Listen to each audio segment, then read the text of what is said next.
Not hate his opponents. He wanted the best for them. That's where I disagreed with Charlie. I hate my opponent. And I don't want the best for them. I'm sorry. Okay. Oh, what a lovely tribute that was to a man whose death was possibly a consequence of, well, probably, I think you can say, a consequence of of his politics, albeit that no, despite the desperate attempts of Trump and his allies, there has still been no particular success in proving commitment to a particular cause. That's just horrible, actually. Absolutely. But anyway, he's a leader, remember. No, not a flipping lawyer. Who wants a lawyer? You can have a leader like that. Talking about how much he hates people at a memorial service for somebody who appears to have been a victim of hate. Really good video from one of my mutuals earlier who was saying that you're going to be asked to make a choice. Everybody in the United States is going to have to make some choices. Maybe you already have. Maybe you have already been put in a position where you have to choose. But if you have not yet, and you think that you are just going to hang out in a place of indecision, in a place of like, I'm skating, under the radar, nobody's noticing, I can be really checked out, I don't have to actually make a stand for or against what's happening, I can just pretend it's not real, I'm just going to ignore it and hope that it all goes away. If you think in 2025 America that you can just skate along and act like you don't know what's happening and that you won't have to make decisions either for or against fascism, then I got some news for you. And her video resonated so much with me because I came to that decision back in probably January. I had talked about politics a little bit on my TikTok. Obviously, I voted for Kamala Harris. I talked her up a bunch, understanding that we're in a two-party system and she was an imperfect candidate, blah, blah, blah, blah. As somebody who's practiced permaculture for a long time, I can't not be a political person, but the focus of my content and of my life was really about my garden, about non-authoritarian parenting, about sustainable living, especially about building resilient local food economies. That's kind of my wheelhouse. That's kind of the focus of my work.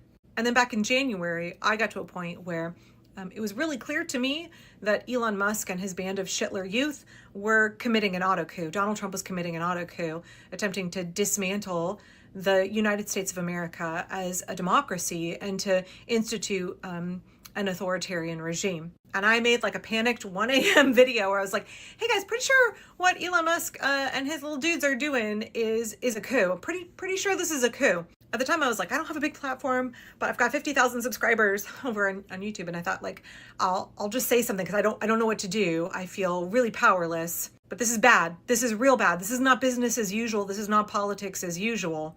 And for me, that was a pivotal moment where I had to make a choice, right?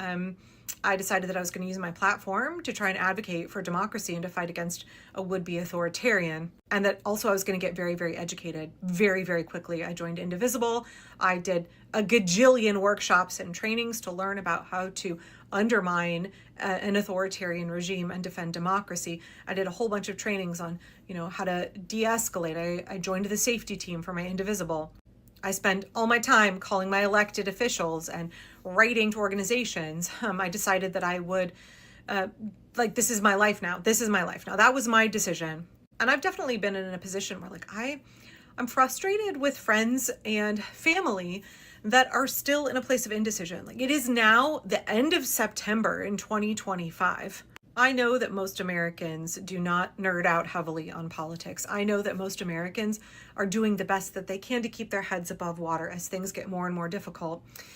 As our quality of life goes down and down, as the regime cracks down harder, people are just trying to make rent and take care of their kids. And no hate to folks who think that they can't plug into politics or they can just pretend this will all go away and maybe it'll get fixed in the midterms. I understand that. Believe me, I have so much compassion for you. But the truth is that we are all going to be put in a position where we have to choose whether we are on the side of fascism or whether we are against it.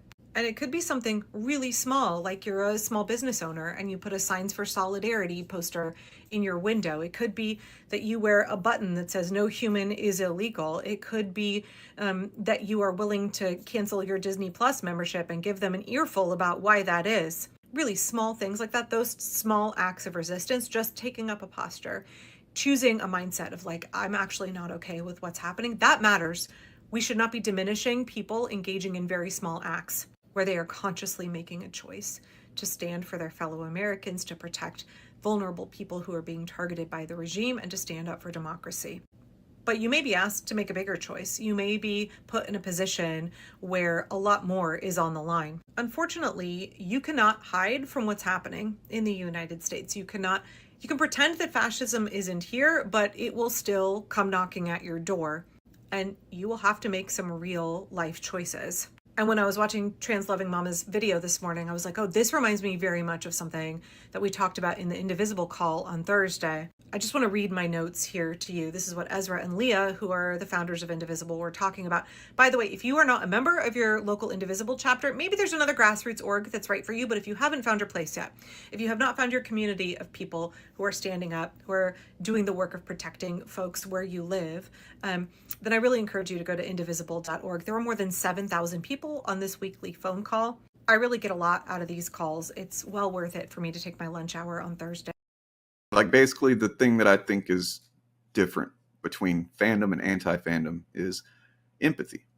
The ability to put yourself in somebody else's shoes, to identify with their suffering, even their suffering, their struggles, even if you don't relate to it, right? Like, these types of people, and this is what I think the deal is on the right generally, is they just struggle and sometimes just can't identify with perspectives that aren't their own. And it's really as simple as that. And they'll do anything to kind of maintain that. Anyway.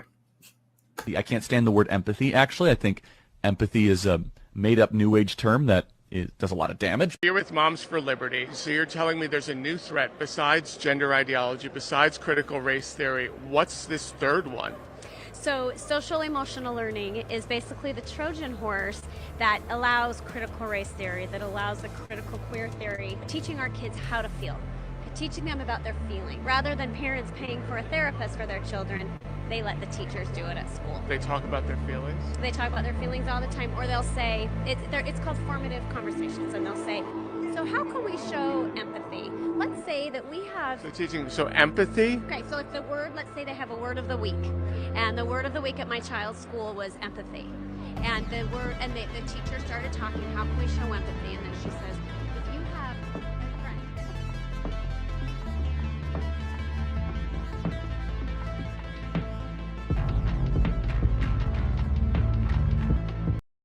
Specifically to your audience that's watching this video right now, how many times are you going to listen to these guys tell you that something is dying or dead when it is not actually dying or dead? How many times are you going to listen to it? How much more of your life are you going to waste letting these people tell you how to feel about movies and TV shows and entertainment?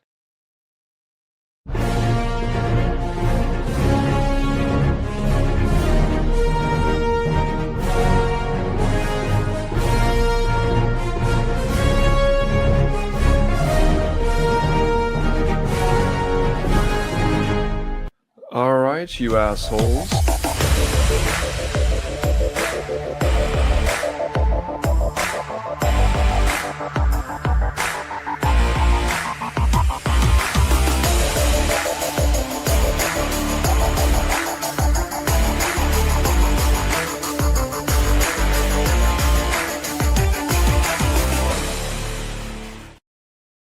Who's ready to get fucking raptured? What's up? Let's get raptured. Yeah, I was waiting for it. Yeah, any day. I was actually excited about it because I'm like, a bunch of people I don't like are going to be gone as fuck. So I was like, all right. I know. I was looking forward to either being raptured or like just having peace and quiet for a while. You know. Yeah, I don't have to see negative comments on my videos. It's great, and they're going to the place they want to go. It's a win. Right. I mean, for yeah, everybody. it's good for them. Good for them. You know, I'm happy for them. Surely by the time the stream's done, you know, either we'll be gone or they'll be gone or something will be different. It'll be cool. But you know who won't be gone? Unfortunately. Bob. Bob. Bob. Bob. Bob. Bob. Bob. Bob. How many times? Jesus Christ, stop. Hasn't gotten old yet, Bob. Sorry. You know, I mean, I was thinking about sitting today out because, I mean, nothing happened this past week. Just absolutely nothing. Really nothing going on. It's just, Yeah. I mean, what's really there to talk about? I mean, well, I mean, there was this conversation. Compelling about the show is this is how fascism happens. It doesn't happen overnight. We don't wake up one day and there's a dictator. It's the banality of evil. That's the thing. It happens around essentially a water cooler, like all these kind of boring. I mean, they're talking about Andor. Obviously, there's nothing else that they're talking about. They're just talking about Star Wars, and that's it. Yeah, obviously. Office politics, and he just nailed that. Yeah, you know, people. The committee meetings of the ISB, the mixture of bureaucracy, but also like planning a genocide. By the way, like I was already, you know, a respecter, mighty respecter of Mehdi Hassan, just based on how he, you know, I'm being awesome. But then I realized watching some clips with him and Mark Ruffalo that he's actually an MCU super fan. Oh, I didn't realize that. That's awesome. So he was like asking Ruffalo a bunch of very specific questions and stuff, and clearly, you know, they weren't just written for him. He was like, you know, in real time commenting on stuff, and I was like, hey. Nice. I will say, like, I was hesitant to like Mehdi Hassan because MSNBC is kind of blah. But the more I see of him, I'm like, this guy's fucking based as fuck. Wait, because MSNBC, what did you say? Because of MSNBC, I'm right. Yeah, I mean, well, that they fired him, so like, yeah, because he wanted to talk about Gaza more than they wanted to. So yeah, he went and started Zateo, which their primary focus seems to be that and other things as well. But you know, yeah, I would check out their YouTube channel if you haven't. It's pretty good. How y'all doing? How's the week going? Will. Doing a early in the week, late in the evening showcast today. So yeah, I didn't know if the chat understood why we were live at this time. Yeah, it all got switched around and late. Like we were trying to figure out when to do it because our schedules were all over the place. Well, mine and Dane's schedule are all over the place. Yeah, I've got stuff Eric that was kind of might put me late tomorrow. Yeah, and then also just, you know, with a lot of stuff going on that like we were live when the Jimmy Kimmel news happened last week toward the end of the stream, so we forgot to mention it. But then like a lot has happened since then, and I was like, man, it's gonna be Wednesday before we even get to talk about what's going on. Dude, it's kind of missed the whole thing. Like I was just finding about the Jimmy Kimmel thing live on the air last week, and then like just digesting at that moment, just being like, this seems really bad, right? Yeah. It was and is pretty bad. It's still ongoing, although it has taken a different form.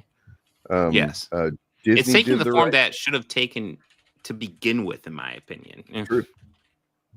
Disney's doing the right thing, but ABC as well. Same thing, I guess. Sinclair and Nexstar are not. They're digging in. Fuck them.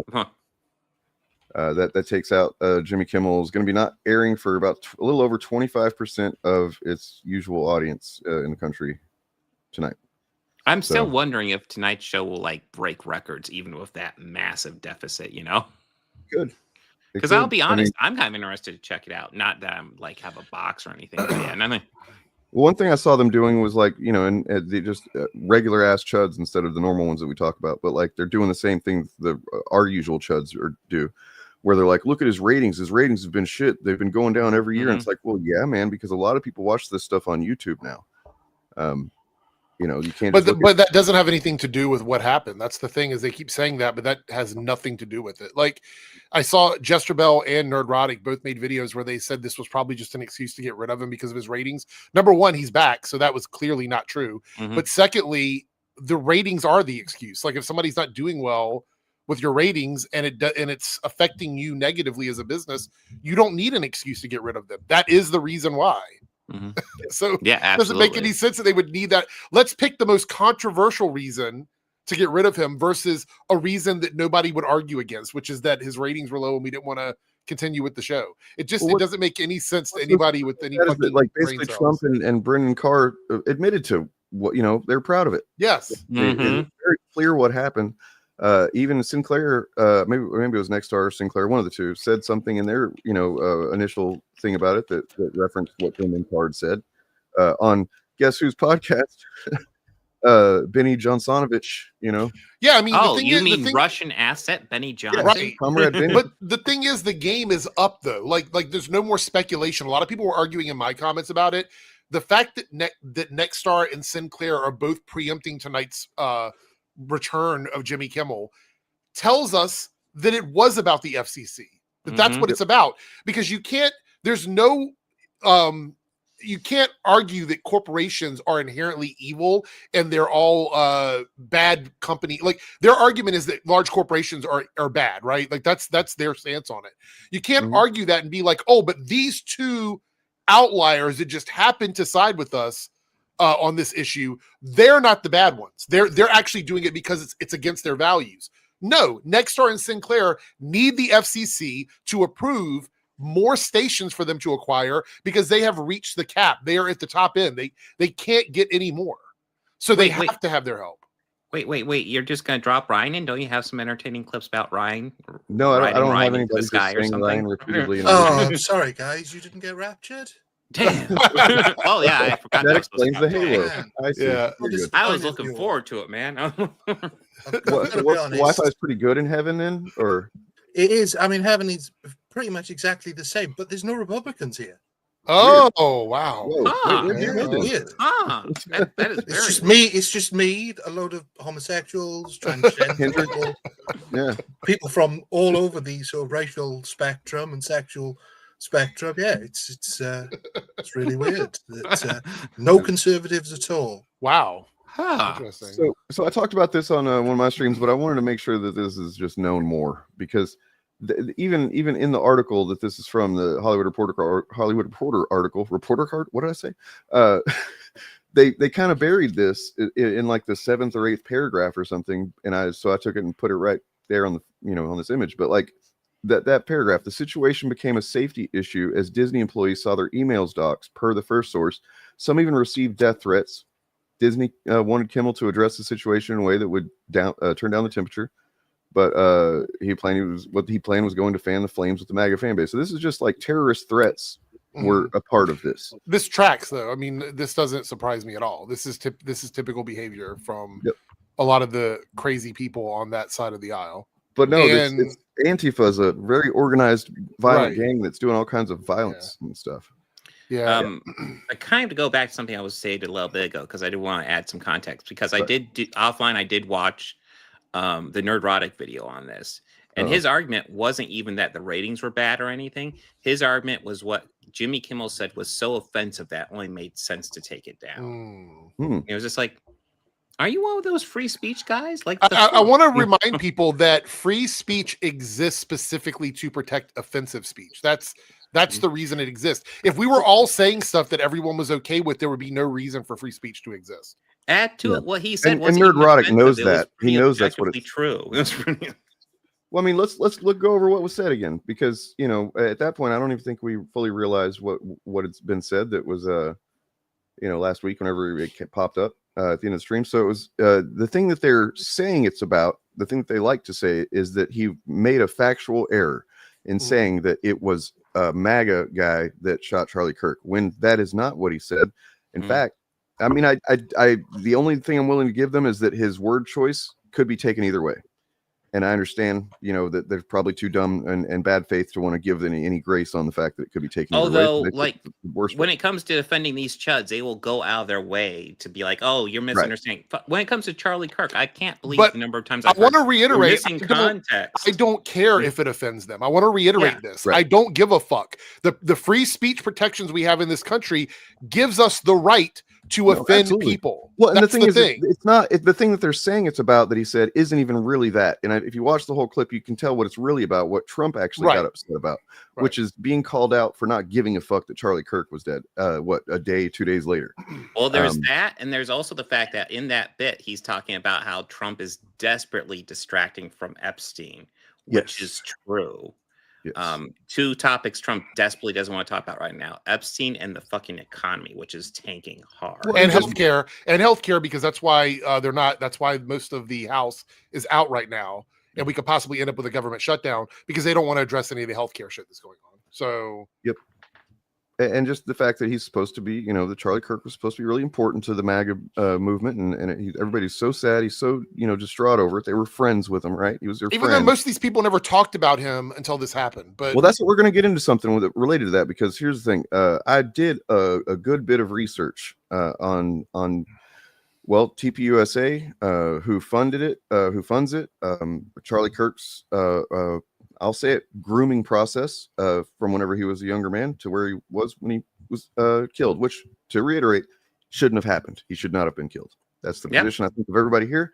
Nobody here thinks. Yeah, I mean, yeah, it's murder. I know it's a I've had bold people. stance, but I yeah. want to reiterate this here one more time, because I had people in my comment section trying to straw man my position on this.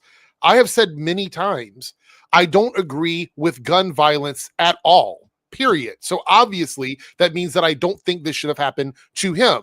However, him as a person, I didn't like him, and I'm apathetic to anything that was going on with him in his life. But I will not condone violent acts with weapons. That's, I mean, I've said it so many times, and they keep straw manning me in my comment section. It's like, well, yeah, they don't know how to engage with things with any kind of nuance, or they don't want to typically, unless it's to defend their own shit. But I mean, yeah, nobody here thinks it's good. Nobody here celebrated it. You know, yeah. To any degree that I've you know, started kind of poking fun about it, it's because I realized after several days of being very reverent and not being a shithead about it, that many of these people, if not all of them that I've seen, are being really disingenuous and using this as a fucking cynical cudgel. They're basically, as I said the other day, they're figuratively grabbing his corpse by the leg and beating people with it. This is why we can't be this. Look, I'm gonna just be honest about this. This is why we cannot be like, we can't give grace or any sort of cordiality, is that even a word, to the people that are out here saying this stuff, because if we are actually genuine with them, they don't care. They will continue to try and say negative things about you, even if you're basically licking their ass on this. Like, that's just the reality of it. Nerdrotic's response is the perfect example. He doesn't think this is too offensive. He doesn't think this is beyond the pale. The only reason he doesn't say the N-word and worse on his stream is because he's on YouTube. That's the only reason. If YouTube allowed him to say whatever he wanted, if YouTube were as free speech as the Constitution, he would be saying it all. So here's some there's previous. nothing he wouldn't say. He doesn't say the sorts of things that will get him demonetized, not because he believes they're too offensive, but because they'll get him demonetized. That's it. Exactly. Yeah. Here's some previous examples of his takes on, you know, punishing people or having them fired for their speech. You know, it's pretty clear where his position was prior to September 10th. And then suddenly, on a dime, it shifted. Yeah. And yeah, we looked at that last week, and you know, it's pretty obvious. I'm going to say it's pretty shocking to me, because they could have literally made it so we didn't have anything to say about them if they would have just shifted their position on this slightly. Because if they would have been consistent in their feelings about this and their positions on this, I would, and I said this in my video, I wouldn't have had anything to say about them, because they would have been aligning with their own pattern of logic, right? So Disney is awful, right? They virtue signal. Yeah. They could have ran with that. They could have ran with that. They shouldn't have got rid of Kimmel. This is just more virtue signaling from Disney. All the people that supported Disney, you believe virtue signaling. You know what I mean? They could have ran with that one. On Disney's against free speech. Yes. Yeah, 100%. They could have done that. And then they also would have proved that they're not all in an echo chamber. There was a couple of different things they could have done in this position that would have worked, but they decided to side with white nationalist, alt-right bullshit, authoritarian government shit, when they could have just said, we are free speech 100%. We don't like Jimmy Kimmel, but we think that what is being done here is wrong. Like other people have said. There's other people in the industry that have said the same thing, who are also conservative, also on the other side of the aisle. Tucker Carlson has been very outspoken about this. I think even Ted Cruz has been outspoken about this. Marjorie Taylor Greene has been outspoken about this. But the worst people you know are making good points right now. I mean, this is exactly the same as the Gina Carano situation, where they completely flipped on their opinion of her when they found out she was a Republican. They hated her when they thought that she was just a woman. But when they found out she was a Republican woman, all of a sudden, they went to bat for her. So they clearly have no principles about this. And they never have. It's all just about the grift for people like Nerdrotic.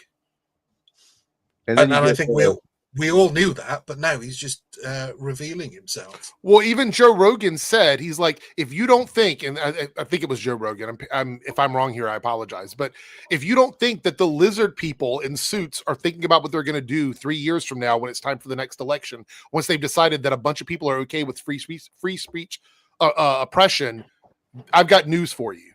You know what I mean? So like, some people do realize that this is a bad standard. This is a bad standard for them to set. Well, not the ones that are all up in their feelings at all times and just reactive to those feelings and think they're objective, rational boys like this guy. I think this is true though. I think, look, if Democrats came in and even did something remotely close to this, they would be losing their minds. Yep. They would be losing their minds about it. Yep. Yeah. I mean, if you guys are interested, we can look over the exact clip because I'm pretty sure they aren't really keeping an eye on it because I did a video with a whole bunch of this segment in it. And they probably because so many outlets are covering it, like right-wing outlets are covering it. They don't want to hit anybody for it. Yeah. Well, I mean, it's been on the Daily Show's YouTube coverage of it. All of the big late night people are covering it and showing the clips. So I just want to give a piece of advice to these guys. That's particularly the one that I just showed a comment from. There's another one here that I want to point out. And this is just like free advice to the people on the right. If you're mad that people have been calling you Nazis, don't call them degenerates. Just a little pro tip there. Just not doesn't do you any favors. That's all I'm saying. You know why they're worried though? They're worried because they think they perceive the world the way that they feel about things. So in their mind, they're like, hey, this is what I would do if I were them. And that's why it scares me. So everything they're worried about is how they think they would be in that position. Like, that's why they don't want to give equal rights to black people in America, is they're worried black people will start treating them like they've treated black people for all these years. That's the reason why. Yeah, because they don't have empathy to extend, so they just figure that nobody else does either, right? That obviously we're gonna punish them for and put them in camps or whatever. I don't know what the fuck they think, but yeah. Well, they're always in revenge mode, and I think that's what that. I mean, there's a comment right now that shows that it's all about revenge. Like there's a comment right. That comment right there is like, hey, we don't like that you're doing this, but we're going to do it too because you did it, and somehow that makes us better than you. Right. No, yeah, that's the justification they've been using, including Nerdrotic. Real quick before we watch this. So I also want to say, if you don't want to be called Nazis, stop doing Nazi shit. Yeah, I mean, it really, and yeah, as simple as that. But like crushing free speech. Yeah. Yeah, because they it is. Go ahead, Bob. I'm sorry. We'll watch this first. Oh, okay. All right. Somebody we can trust, though, right? We hit some new lows over the weekend with the MAGA gang desperately trying to characterize this kid who murdered Charlie Kirk as anything other than one of them and doing everything they can to score political points from it. In between the finger pointing, there was grieving. On Friday, the White House flew the flags at half-staff, which got some criticism. But on a human level, you can see how hard the president is taking this. My condolences on the loss of your friend Charlie Kirk. May I ask, sir, personally, how are you holding up over the last day and a half, sir? I think very good. And by the way, right there, you see all the trucks. They've just started construction of the new ballroom for the White House. Wow. Which is something they've been trying to get, as you know, for about 150 years. And it's going to be a beauty. Yes. He's at the fourth stage of grief, construction. Yeah. Demolition. See, I don't even think that's the funniest version of that joke. Somebody on Twitter said Trump in the 0 stages of grief, and that made me laugh. But yeah, so to answer this real quick. So the difference is, buddy, is that we actually know what we're saying whenever we say that, and you don't. Because I would love to know what a commie is. Right. Explain what a commie is. Explain what a commie is. You don't have definitions that you can, even fucking back up. Explain what a commie Nazi shit, or at least many of us, the people here, I think, we're gonna fucking have some kind of definition that we can point to and parallels that we can actually say, look, this looks just like fucking Nazi shit, man. And you're just saying words that are buzzwords because you fucking found them in on 4chan or whatever. I mean, Elon Musk practically Zeke-heiled at the inauguration, and I mean, nobody was allowed to call that. Besides the fact that this logic right here is fucking spineless little fucking tiny dicked fucking no principled. It's just the shittiest fucking human being you could possibly be, is to go, the people that I loathe and hate did a thing, so that makes it okay for me. I know it's so fucking so what now? You guys are okay with like trans people and gay people, right? because we're okay with that. So I guess if you're doing everything that we do, then go ahead, welcome in the trans community, welcome in the gay community, put DEI everywhere.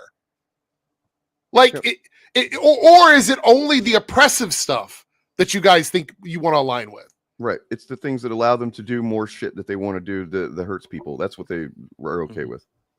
That's it. But yeah, this is one that I saw. I think Nerdrotic posted this. He's definitely posting very similar memes to this in response to why it's suddenly okay for them to be all about cancel culture, because the people that he hates and thinks have abhorrent views did it for years, apparently, even though the examples he's given are things like that Joe Biden had somebody cancel, like that. It's not even the same thing.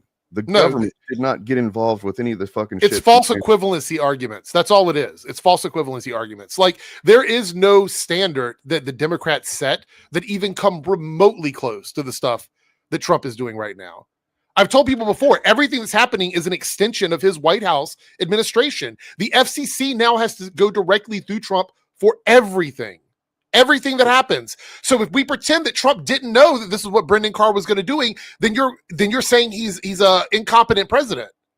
You're saying he's incompetent because now he gets to see everything come across his desk.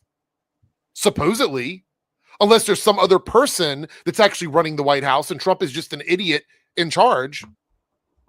I mean, it's a good point. Why didn't Biden get rid of Fox News, right? Oh yeah, somebody in my comments was like, "What AOC said they should do something about it." Yeah, after January 6th, when they were asking about like the news coverage of January 6th, there were some comments made about that, but there was never anything formally filed through the FCC to do anything to Fox News. So nothing like that it's never even been close to this. Also, AOC is in no position to do anything about exactly. It. She doesn't make policy. No, well, in their mind, she's like the most powerful sorceress of evil ever. So that's probably why America was communist for those 4 years, wasn't it? I remember that when the government seized the famously control very of the communist means of production.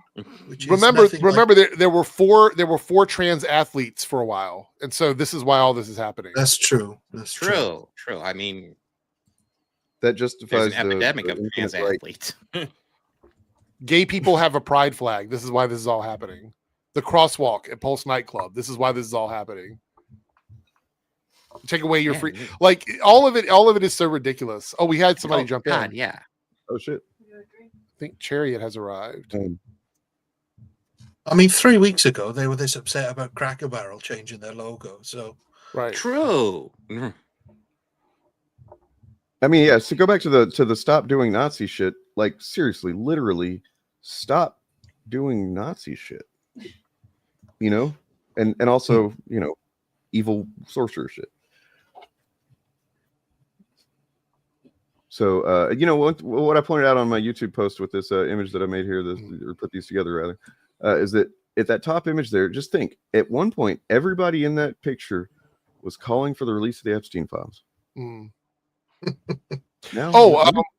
I do want to bring this up. Yeah, there are 3 House seats up for grabs right now in Arizona, and the Democrats are almost guaranteed to get them. So, yeah, I do have. There's a video that my downloader wasn't working, unfortunately, but I do have a video that we could look at really quick that shows the parallels between, greasy vampire Stephen Miller's speech and things that Goebbels said, because it is. Dude, be careful. I was like, do not say maybe they're Stephen being Miller. I was just gonna say, don't say Stephen Miller's name too much. It will summon him. Okay. Oh, be careful. Okay. Yeah, like I was like, maybe there's some parallels or whatever. No, he pretty much just plagiarized him in some spots. It's fucking crazy. Welcome, Chariot. Yeah. Welcome. Oh yes, hello. Sorry for doing this to the gay community. Oh yeah, exactly. Yeah. Because Chariot joined the stream. I'm sorry. Yeah. I can't tell you how many videos I've seen with people saying, what is it? Leah Thomas caused all this, and I'm like, what? It's true. She had too much swag. Yeah. Leah Thomas, the person I can't argue with that. They say dominated everything, and only like one a race ever in her career, but right. dominated. Which was that the one that that basically got Riley Gaines or something like Yeah. that? Yeah, That's the one Riley Gaines has been able to grift off of quite nicely. Oh yeah, the big grift. On that Oh one. yeah, Riley Gaines had her ass handed to her on Piers Morgan the other day. So good. It was kind of funny. Hear that?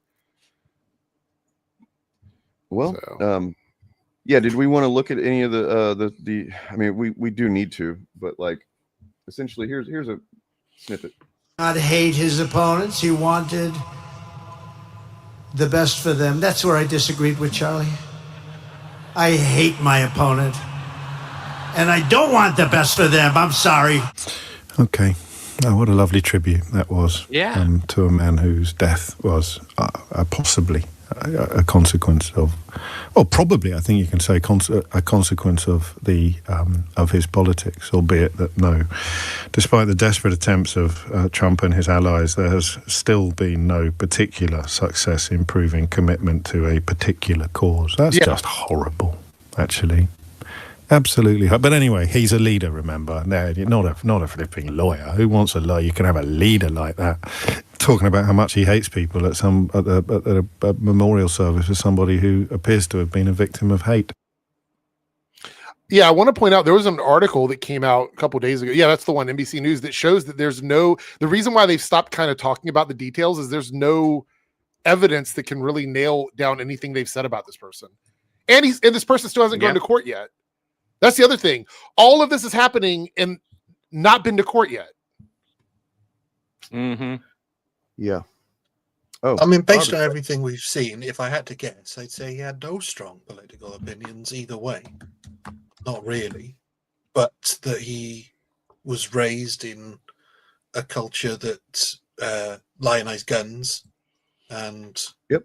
So, I mean, he clearly started breaking towards not necessarily leftist ideology, but like more humanist kind of, I guess, views. I guess since he went to college or whatever, which is one of the reasons they hate, their kids going to college. So, I mean, I would say that, like, honestly, if he had actually been kind of scooped up by some, specific leftists and taught some ideology, that he would have been far less likely to actually shoot Charlie Kirk. Because that's really not a way to achieve any kind of a goal, to just kill one guy who basically had kind of fallen off in terms of relevance, to be honest. Mm-hmm. Accidentally cancel Bob. How dare you? All right. So I got the clip here of Trump on Air Force One responding to the Jimmy Kimmel situation. Oh yeah. Which is great.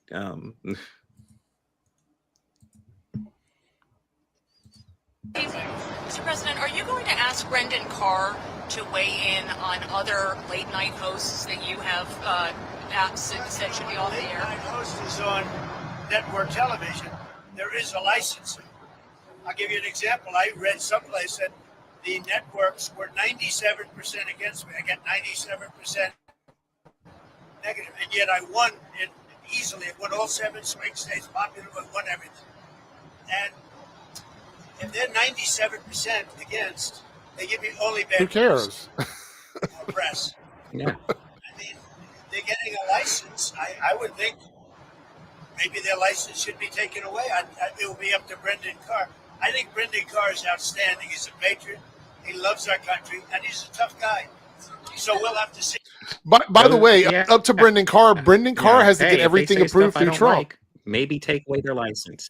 Yeah, he has everything that Brendan Carr does has to get approved by Trump. So whatever he's saying is like, yeah, he could do it, but it's going to have to go through me first, right? So, by the way, I also want to point out, I put a screenshot up of that quote, and I had people telling me that quote wasn't about Jimmy Kimmel, and I'm like, no, it absolutely was about Jimmy Kimmel, because the question they asked was about late night talk show hosts. He was asked about late night talk show hosts. It's absolutely about Jimmy Kimmel. Yeah. I love that they called it a press gaggle. He held a press gaggle on his plane, not a press conference. Seems kind of like a low-key insult, but by the way, Donald, looking good, man. Just looking really good. Keep it up, bud. This is what peak masculine performance looks like. His face is still drooping. His face is still drooping on one side too. Yep. Apparently, if I want to look better, I need to bleach my hair like gold and then spray paint my face gold as well. Like, what the This fuck guy- is that he's he's wearing? Like, what the- He's sundowning his way through fucking, the trying to do a, rise of fascism, and it's like simultaneously kind of entertaining and also terrifying at the same time. So I mean, I love how you can see the clear line of gold on that picture. yeah, it's like his ear just looks normal, but like there's this line where skin looks normal, and then it's fucking gold. yeah, it's like I was fooled until right now. This whole time I thought, man, that must be his natural tone, and right now I'm realizing, oh no, it's not. Okay. The thing is, though, that color actually works because as ridiculous as he looks to us, without it, he's horrific. If you see him without the makeup on, he's horrific. Yeah. So, I mean, if it was a natural tan, it would look fine. Well, not just his natural skin looks awful, which is why he's got all that filler on. It might make him look like a clown to us, but hey, could you guess the age of a clown? True. Looks like a testicle with a face. I don't know if you saw in the chat, but apparently Apple have postponed Savant indefinitely as a result I did see of that. Jesus Christ. Which doesn't surprise me because it was about catching exactly the sort of people that that is the guy who killed Charlie Kirk. Yeah. I mean, yeah, I don't know, man. That sucks to hear. I would have thought. I mean, I don't know what I would have thought, but I would have hoped that Apple would not fucking. I mean, because like when we talked about it, they never talk about anything on Apple Plus TV or whatever the fuck, right? That's the first time that I can remember them going after something like that, which is telling in itself. I mean, in a way, it's understandable because every time there's any sort of in a way, like but it also in a way it here, seems like capitulation, and we just don't need any of that right now. No, but anytime there's any sort of tragedy here of any kind, they will take off TV programs that might potentially be reflected in that. But it's weird because it's in the world of streaming now. Like you could watch anything on any of the other streaming networks that was made at any other time. You could go and watch that. So yeah, it's weird in that respect. And you would have thought it would be actually useful because it's about somebody catching these people, which apparently don't exist because actually they're something else, according to Critical Drinker. Yeah, according to Critical Drinker, the real villain are the people catching these guys. So just real quick, I want to look at a quick little comparison of Stephen Miller's. This is from a channel called Ebb and Flow. I recommend subscribing to him if you haven't heard of him. He talks a lot about like the Rogan sphere and all that stuff going on, but also just politics generally from left view. And he helpfully put this together.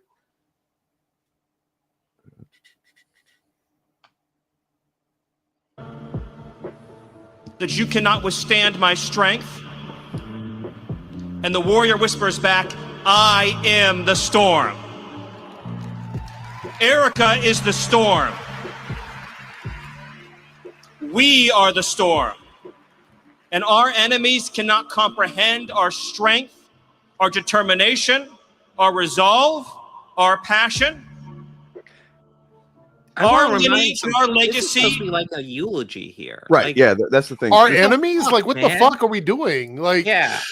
This This- is the- a rally. Fuck Erica off. Trump came out to fucking pyrotechnics and shit, fucking blasting off and shit. Like I think they all did, but I was a clip of her coming out that I was like, really? Like somebody asked a question, many questions really. Where were Charlie Kirk's? Where's his sister? He's got a sister at least, maybe more siblings. Where were his parents? They're both alive. Where were they? Mm-hmm. They're Where was in the audience, anybody and that they you would weren't allowed expect to see at someone's memorial? Yeah, I want to point out that up before he went into talking about his enemies, he was also quoting Doctor Who said, "I am the oncoming storm" as well. Yeah, So- I was that rung a bell with me because Yeah. didn't that become a meme of like responding, "I am the blank"? Yeah, for a while it did. I mean- And then there was something else about the devil whispering in your ear. What will you do when the storm comes? And then you respond, "I am the storm." So Yeah, that I mean, I can't place where that comes from now, but that was a meme. I mean, this was clearly the his lack of biggest moment. Like he was looking Yeah. like this is he was probably jerking off under that podium. Like it's I mean, the lack of Ew. the lack of did any of you watch this sincerity entire here thing? is insane. No.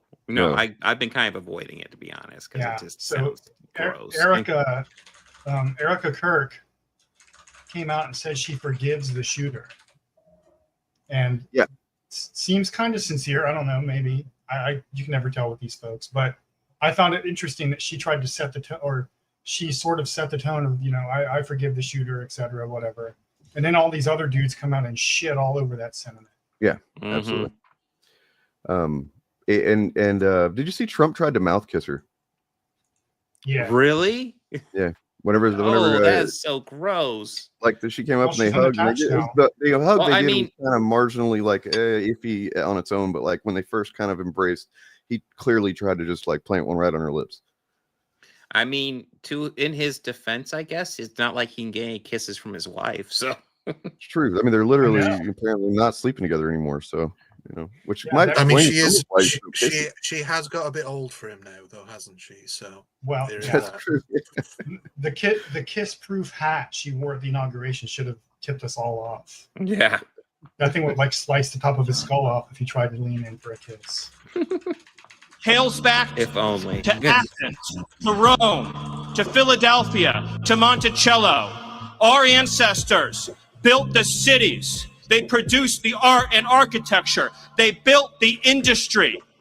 Like, what's fucking bizarre is that, like, who is he distinguishing here? Because, like, lineage and all that shit, that doesn't really apply in the way that he's talking about it. Like, it's just it's fucking just not deranged Nazi speak, but it doesn't even actually fucking mean anything. Oh, it doesn't map onto reality at all. I mean, the things I picked out, if you've got to point back to your ancestry in Athens, I got something to tell you about the Greeks, pal. Yeah. That, they were very heterosexual.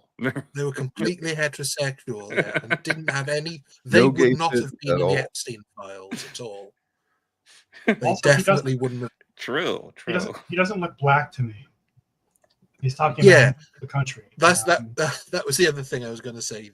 That we built the industries. Did you know? That's not how I remember it going. They didn't build stuff. Right. Erica stands on the shoulders of thousands of years of warriors. So, well, I've noticed it before, but it just became very clear that this is just a thing. He's got this tick where his head kind of cocks to the right, and he's like, have you guys seen that? Whenever he gets really fucking like agitated, which is pretty much any time you ever see him in a video, he kind of does this, and it's just, I don't know. To me, it's just like him trying to contain his fucking impotent rage, I guess. To me, it's just trying to contain the evil energies within him, because like I swear to God, Stephen Miller's like the most evil motherfucker in the world every time I look at him. It's worth remembering this guy would be nowhere if it wasn't for Donald Trump. Like, true. Donald Trump, his whole appeal is he's very off the wall, and he's got a kind of personable, quirky kind of quality to him, where he's at least interesting. Stephen Miller is a sauceless, dead-eyed psychopath. There's nothing in this man. But I mean, it tells you about Trump quite a bit, that this is now the second administration he's been right up at the tip top, under Trump which means that Trump wants him specifically for his fucking immigration and racial, views. Like, this is a guy who has a copy and respects the fucking Turner Diaries as like a work of fiction, or aspirational fiction, I should say. If you read the latest Rolling Stone article about him, he's effectively our shadow president right now anyway. Yes. So I want to note the commentary is the comments are relating him to Nosferatu. I just want to say, guys, it's kind of cruel. Nosferatu was never as evil as Stephen Miller. Sure. Not even close. No. Yeah. And did you guys see there was a video from like when he was in college, I think maybe he was on on some bus trip, went around a while back, and he's talking about, like, this is during rah post 9/11 America era, and he's saying that, like, he's basically like saying that we don't need to kill people, we need to torture people. He starts off, and at first you're like, oh wow, he's saying let's not kill a bunch of Muslims, and then he goes into like why it's really important that we torture a lot of people, and like why torture is actually really awesome. And it's just like, oh Jesus fucking Christ, definitely a person who evil should be in a lot of power. of women who raised up families, raised up city, raised up industry, raised up civilization, who pulled us out of the caves and the darkness into the light. The light will over the This is not even a good speech. Like it's so like shoehorned with all these references that he's clearly wanting to get in there. He also doesn't have any kind of saying. He delivers it. It's not even a great delivery, honestly. I mean, I hate to say it, but like there's an original series episode of Enterprise, not Enterprise, but Star Trek that talks about, not essentially Nazi shit, and how like they're hearing a Nazi speech and they're like, he's not really saying anything, and they're like, yeah, this is kind of just the shtick, This is kind of... Well, I don't know if any of you are familiar with The Office, but there's one where Dwight has to give a speech, and so Jim writes it for him, but he just uses a Mussolini speech. But Dwight delivers it to a room full of people, and they love it. They completely get behind it. And I mean, this feels like that, but if Dwight had even less charisma than he does as a character, it's complete platitudes that mean nothing, that are not based in any sort of reality. But I get the feeling he's speaking from the heart. He truly believes all of this bullshit, these vague allusions to warriors that. So it's actually Project 2025 is the name of it. But speaking of, we looked at this on the Fapcast the other day, and there is actually a tracker that you can go to. It's called project2025.observer.en. 47%. That's where we're at. And then it actually breaks down what all the, in terms of what was explicitly stated. Of course, some of Project 2025 they did not release, apparently. So this is based on what we know was in there. And you can kind of look at just, by different measures and different things that have been rescinded and, executive orders and whatnot. Breakdown of different departments. And I just want to state that while it's at 47%, the number it should be at is fucking 0. Every one of these is this whole thing is designed to destabilize the U.S. I've been working on I've got a new theory. I won't, spell it out necessarily here. I might probably do it on Friday, but about what I think is going on. Essentially, it's all, I won't get into it now, but. But also, holy shit, only 47%. Look at all the damage they've caused already. Yeah. Yeah, the other 53%, as far as I can remember, is the really bad stuff. And also keep in mind, we are 8 months into this administration. We got over 3 years left of this. This might be a hot take. I don't think they're going to be able to do everything they want to do. No, I don't think they'll get them all done. But they're already, they already got more done. I want. They have, but like tonight in Arizona, the margin in the House is getting very tight for them. And I know some states are trying to push against this, especially before next year, and going into midterms and stuff. But they're not doing a good job of it. A lot of Republican areas are losing representatives. They're losing ground with Trump support. And the healthcare thing is a big deal, which is why they haven't brought the House back. Why Mike Johnson hasn't brought the House back, because they don't want to have to deal with it. They're closing hospitals and healthcare facilities in a lot of communities, and guess what? Most of them are Trump supported communities because they never realized that they're the ones that are quote unquote leeching off of the system. It was them all along. No, they do realize it. They just don't want it to be them and black people. They're willing They're willing to let themselves suffer and make their own followers suffer, as long as it means they can also make queer people and people of color suffer. Yeah. If it was just white people getting all these benefits and not people of color and queer people and whatever, they would have no problem. Yeah. Columbia Rican. Oh, sorry. Okay. I was going to say here, right here, this comment from Columbia Rican. Oh, sorry. I was trying to select. All right, I got it.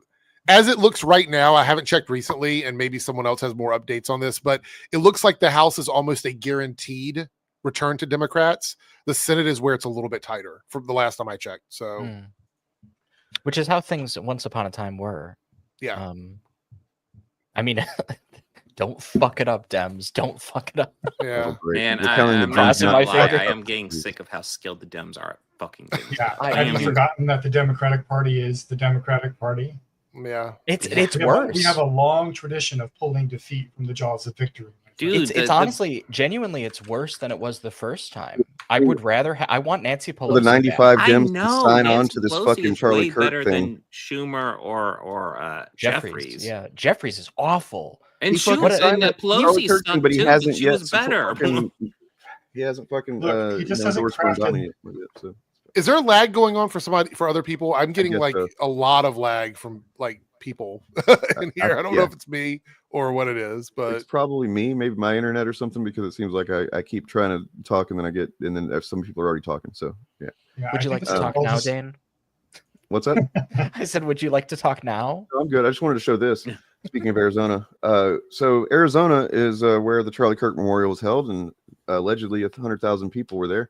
I love a lot of people came in from out of state, out of town, and as happens, anytime there's a big conservative Republican, gathering, Grindr gets shut down. Like, you just fucking can't handle it. It's fucking just. I do think that a degree of a lot of the world's problems would get resolved if these motherfuckers would just come out of the closet and be happy with who they are. But no. Now, this was all just Benny Johnson. This is all just Benny Johnson single-handedly caused He's this. busy. Well, I wouldn't say single-handedly. yeah, Who do you think was hidden behind Stephen Miller's podium?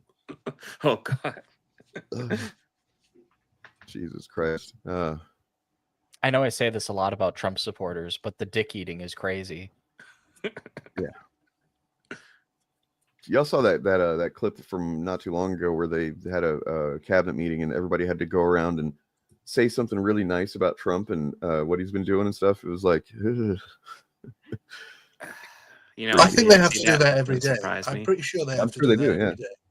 Yeah. And Trump is checked out. They give him projects to work on, like the ballroom. Oh yeah. And the Charlie Kirk thing, like the show. And then they have Stephen Miller actually running the government.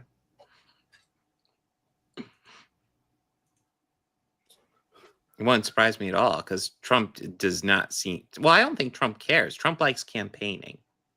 That's it. Yeah. It is he likes talking, I think, more than anything. He likes talking and he likes making sure that people listen. So, he loves the sound of his voice. He loves a captured audience, and he can't even tell. Like, if you remember the rallies and stuff prior to the election, like one of the reasons I started thinking, oh yeah, we're gonna win this shit, is like his fucking people weren't showing up to his rallies for one thing, but then the ones that were there were just like fucking falling asleep almost. It's like, oh wow, he really has lost his magic, his mojo. But also his whole campaign last time was like pure fucking racism. It was disgusting. I was really disgusted that he won, and that disgust was with the American people after he won. But yes. That is the thing about Americans, is that like I think maybe it's just the intensification year after year from 9/11 onward, but like I do kind of feel like even the racist people in our communities are like, boo, get better material. We already heard the one about the Muslims. Like, it's crazy, but it's like they're getting bored. And then also, yeah, spoiler alert: racist will never be the best. Ableist meme incoming. I'm sorry, but it's just fucking true. It's. I mean, that first the MAGA then. It's just. Oh, it reminds me of Paul Ryan. Do you remember him? Yes. Vaguely, yeah. Yes. Oh, he did a photo shoot where he was posing with gym equipment, and this just brings that all back. He was the bright, shining star of the Republican Party. I think he'd been Tea Party, and then he went into, because he lost, he went into corporate something or other, and now he's making billions probably. But God, I miss those days. I miss the days when I would like argue with like conservatives online and they would say shit to me like I don't agree with what you say, but I'll defend to the death your right to say it, which was very When they have cheesy and principles, you mean. probably not Yeah. true. Oh, But obviously not I true. do I miss mean, the like- sentiment a little bit. The Because now attempt it's to- literally, the I got a attempt to- comment the other day. By the way, I have not made any content about like the Charlie Kirk thing. I wasn't even on the Shillcast streams about it. So I basically like all I did was retweet a couple people and like talk, like I think I posted something on Blue Sky where I was like, this guy spent like years of his like life lying about people, and now like his life is over. May God have mercy on his soul, or something like that. And that was like the harshest thing that I had to say. Literally, I called his death tragic, and that was kind of my whole statement. And I got it. I was getting comments, and there was one in particular that was crazy, where it was like somebody going on this like long ass rant about how I was going to be murdered, and I was like, bro, what did I do? I was like, what did I do? Like you literally can't not say anything. Like you have to honor him. That's the thing. We must honor him. Must honor him. We must honor Charlie Kirk. His name was Charlie Kirk. His name was His Charlie name Kirk. was Charlie Kirk. Oh, Dane, Chris in the chat has reminded me that it's time we both took our Tylenol. What's that? True. True. Real. Chris in the chat has reminded me that you and I need to both take our Tylenol. I'm not sure if anybody else does here. Right, yeah. I need to refill the autism I need to meter. get more Tylenol. I have aspirin, but I think I need to get Tylenol. I think You guys, I mean, look, I'm just kind of honestly a little bit happy that they didn't go with vaccines. Yeah. At this point, it feels like, in a way, this is the least harmful thing they could have done. And maybe some really gullible pregnant women don't take Tylenol. That's marginally better, or maybe much better than people not getting vaccines. I don't know. Well, acetaminophen is the least dangerous pain medication to give pregnant people. Of course. Yeah. Well, of course it is. Yeah. It honestly seems like there's some kind of machination behind deciding that. You know what I mean? Like, RFK Jr. had said that by September he would have the big reason of why people are autistic. Never mind the fact that autistic people have been around forever. It's something that affects over 100 genes, and so that means it's not going to be just something like a Tylenol that causes it. You know what I mean? Not to mention the fact that the underlying presumption about all this is that somehow it's just inherently bad to be autistic. No, in his terms, as RFK made clear to him, it's just about, these people don't contribute to society or whatever, which is not true. There are many autistic people who contribute to society, and even if they don't, who fucking cares? But anyway, that's a whole other conversation. $10 super chat. Yeah. Hates they're comparing Charlie Kirk's death to that girl that died. One died horribly, and the other one was Charlie Kirk. I mean, he died horribly too. I don't want to, Yeah, I've seen a lot of comparisons. I actually don't know which girl this is. I think it's about. the Ukrainian girl. Oh, that was yeah. stabbed. So that's the thing. That's a good point that you didn't know, because it's almost like it hasn't been pushed into or outside of MAGA algorithms very much.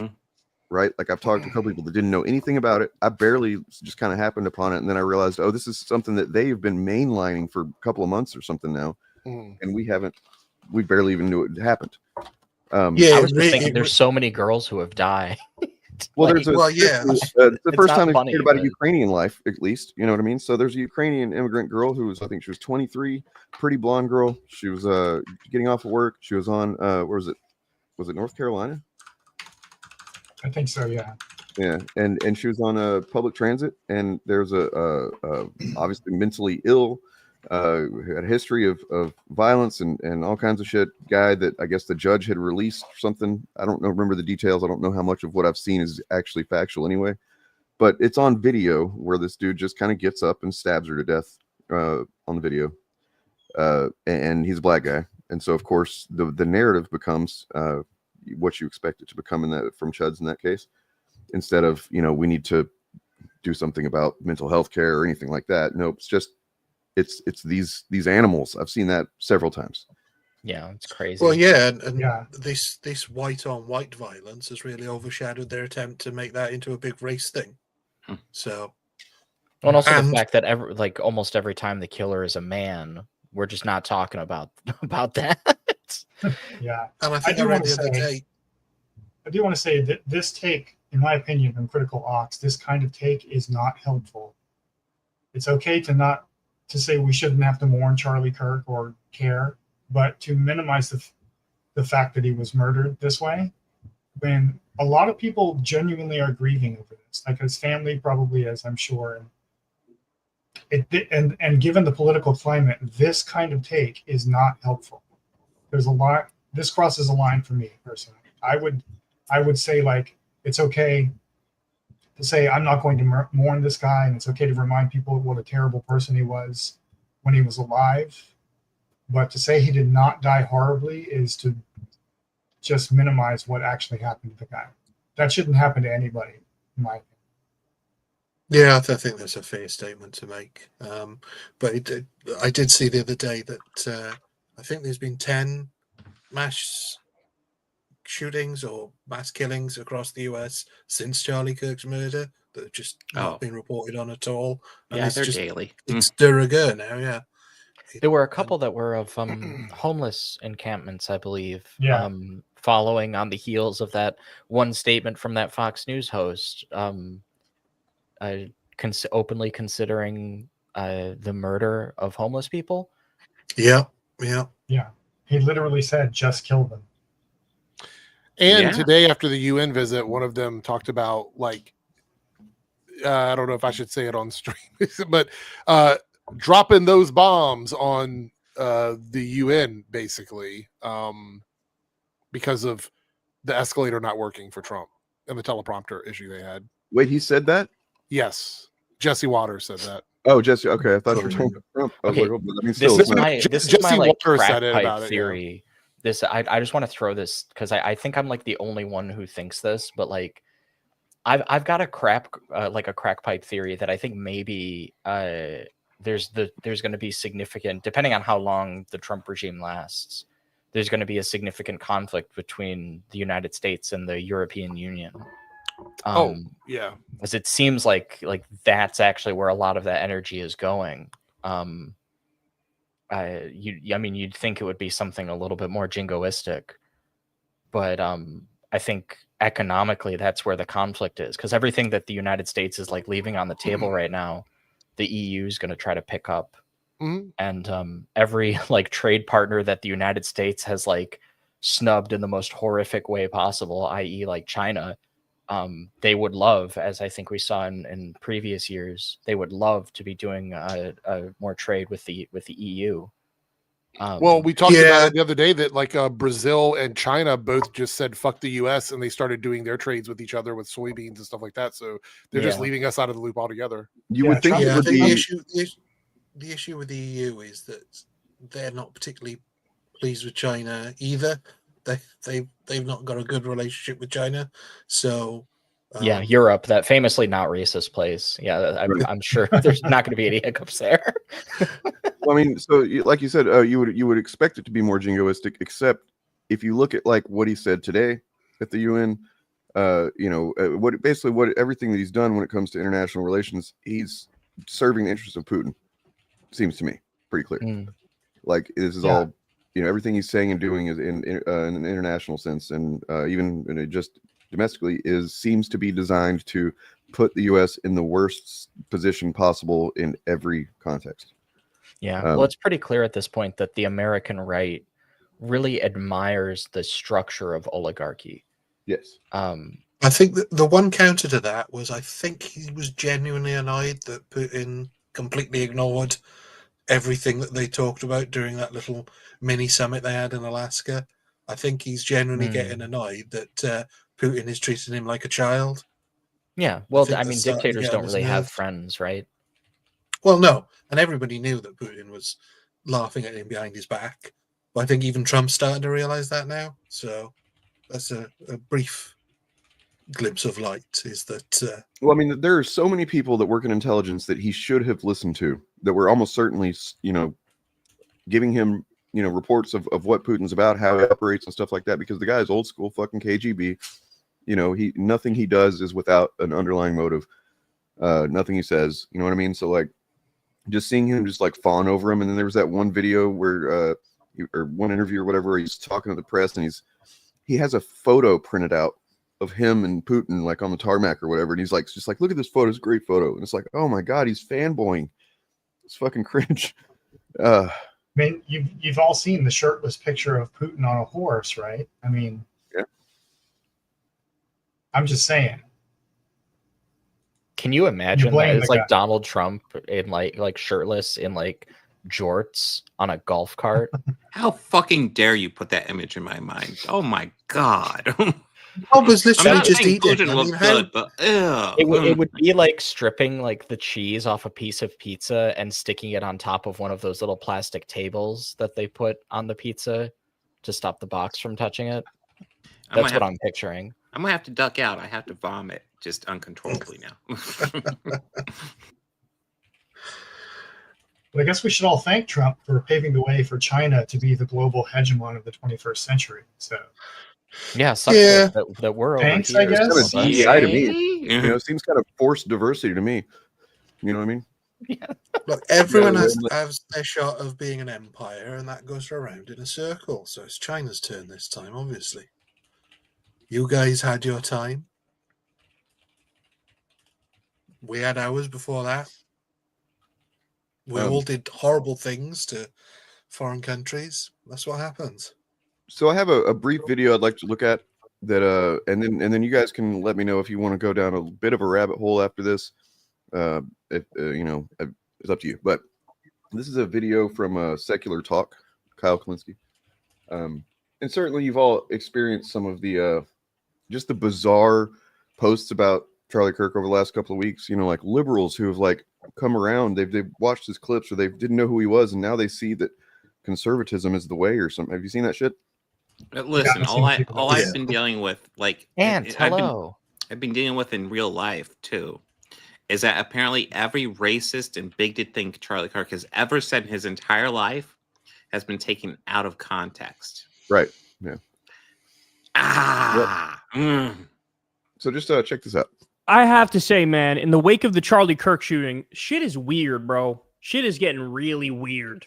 So clearly, you know, Kash Patel and Dan Bongino and MAGA, they were desperately trying to make this not only a left-wing thing, but tied to like left-wing organizations.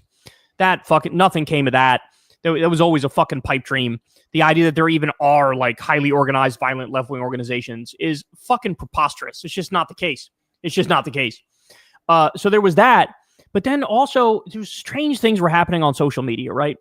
And I noticed one the other day. There was this weird, like, drawn-out tweet where people would say stuff like, I'm a Democrat, I've always been a Democrat, and I decided to take a look at what Charlie did, and I watched a bunch of his debates, and now I can say, maybe I prejudged him. Maybe I prejudged MAGA. In fact, now I'm registering as a Republican after seeing what he stood for. And I remember reading that going, there is a 0% chance this is real. 0. Right? Yep. Well, guess what? It's been proven that that's the case. So look at this. This is literally the tweet in question. As a lifelong Democrat, I didn't know what to make of Charlie Kirk. I've since spent several lunch breaks watching his debates, full videos, and I've come away with the impression that we got him all wrong. The reaction from those on my side of the aisle have really made me, and then it goes on to basically say, like, I'm disgusted by my side's reaction, and so now I'm going to register as a Republican. And as you can see here, multiple accounts. I was just going to say, I love how it's verbatim. They're not even clever about it. They can't even write multiple versions of this. I mean, it's literally the exact same thing when we see review bombs, and we find the same review written verbatim by different accounts, review bombing on the same site. It's like, this is so fucking fake and artificial. Right, but this. Well, I don't know if he goes. There is a certain segment of people who this probably works for. Like they see this and they makes them go, oh, maybe I need to rethink. You know, I don't know. I don't know if he goes into it here, but at least, well, the Eric one is definitely a bot, and I assume the others are bots. And somebody tested the Eric one, and yeah. Just normal comments, right? And they're all they're all verified too, so you know you can trust them. Well, like I said, I don't know if he goes into it in this video, but somebody somehow gave the Eric one like a command, a bot command, and it responded in bot fashion. Mm-hmm. Well, maybe he probably maybe goes into it. Which I find hard to believe because I'm pretty sure Elon Musk guaranteed that he would get rid of all the bots off Twitter. So that is true. He did say that. Yeah.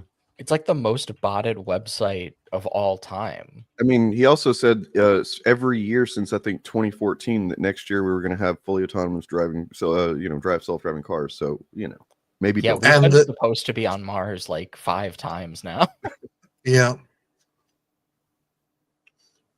Tweeted the exact same fucking shit, which means what? Bot activity. Paid bot activity. It's a psyop. It's a fucking psyop.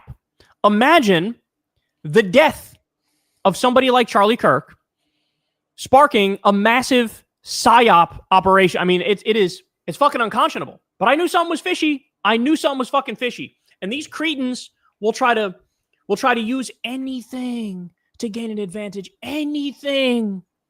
And so here we are. Now you get the leader of Turning Point USA has his fucking neck blown off on live video.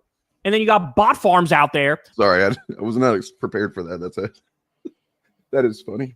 Just the phrasing is funny. I wasn't quite ready for it either, but he's not wrong. Had his neck blown up. Look, by the way, I saw a thumbnail that actually had 3 still frames from the moment that he was hit on YouTube, just like as a thumbnail. And I'm like, that's allowed? Yeah, I saw that too. No, it's probably not allowed, but I really don't think YouTube care. I genuinely don't think they care. I just got a DM from someone not related to this, but we were talking about it earlier about the whole Tylenol autism thing. Yeah. And someone was saying that there's a big chunk of conservatives that are now upset about this because they say that all of this rhetoric is guilting mothers into thinking they gave their children autism. True. Yeah. Yes, true. that's what So it's they're intended upset at who? Who are they upset at? No, a lot of conservative podcast guys now, there's somebody sent me a clip where they're upset about this announcement because they say that it's making mothers now believe that they're responsible for giving their children autism by taking Tylenol.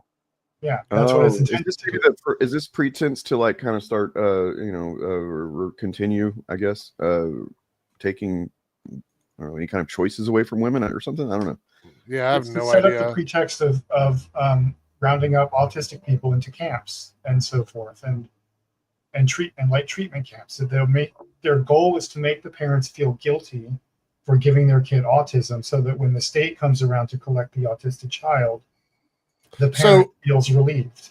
I mean, I have a clip here from a conservative podcaster that's pretty well known in like the Christian community. Okay. It's like a 1-minute clip, but we don't have to look at it right this second. But he pretty much talks in more detail about why they have an issue with it. So it's not so clear cut as I guess they thought it was going to be. Oh.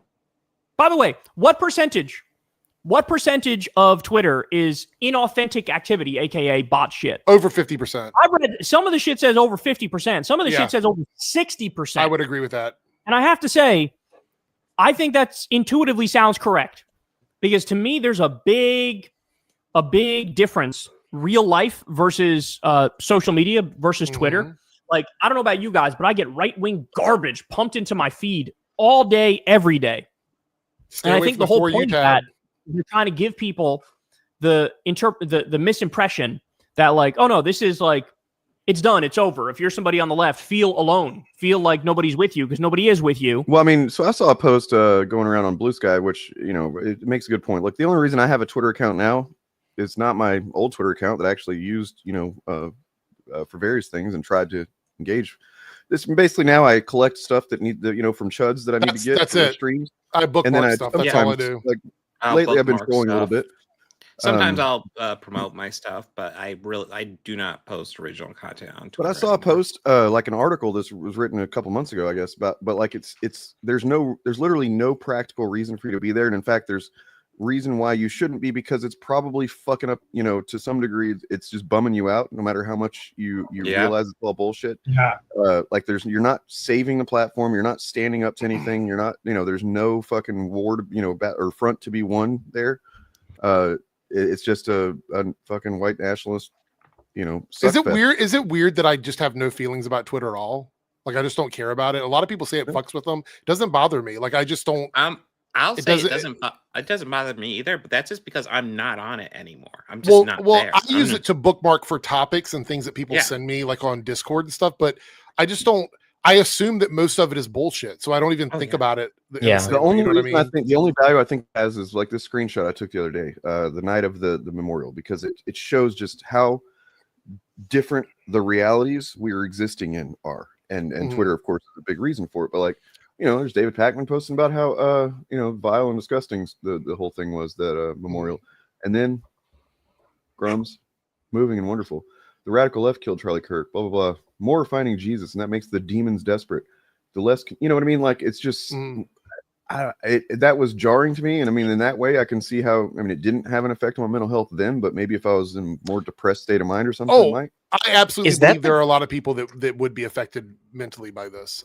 It just doesn't affect me that way. Is that the guy who worked with the quartering? Yes, Quarter Black Garrett. Garrett. He's also the editor for Nerdrotic. He's also to some degree aligned with Blaze Media, because he was. Yes, he's got his own show. Yeah, Intriguing. I was going to say he works at Blaze Media. Yeah. Another the plot thickens.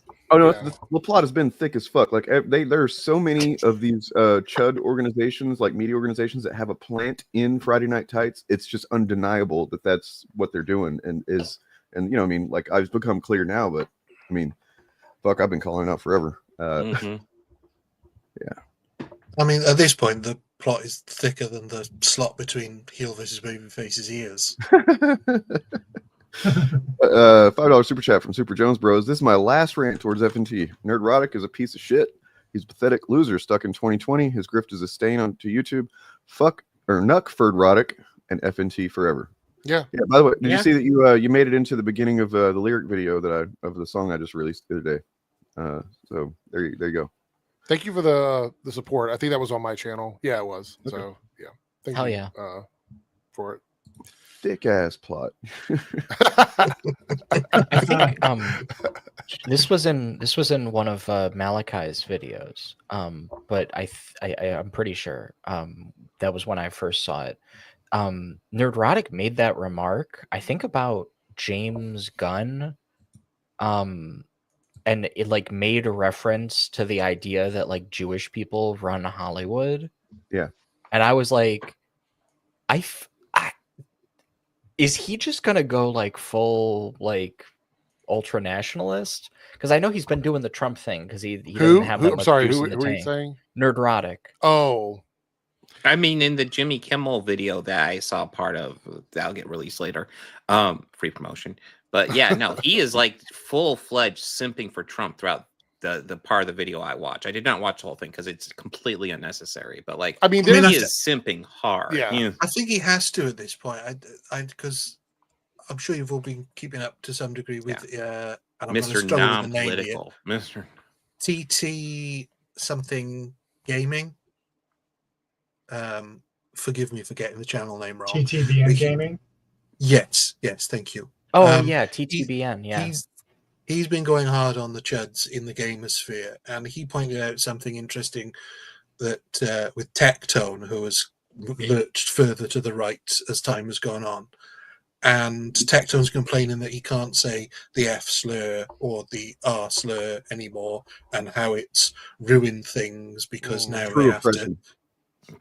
they have to get more and more abusive with the language they use to get around the YouTube censors. And I thought, or just don't say things that require you to use those words. It's forcing them to be creative, and you know that they really struggle with that. You know. Well, what struck me about it was in a way, he's sort of right, but not for the reasons he thinks, because essentially all they're doing now is they're trying to outrage people. So when people first started doing streams, gaming streams, they would say some offensive shit, but maybe every 5 minutes out of every hour.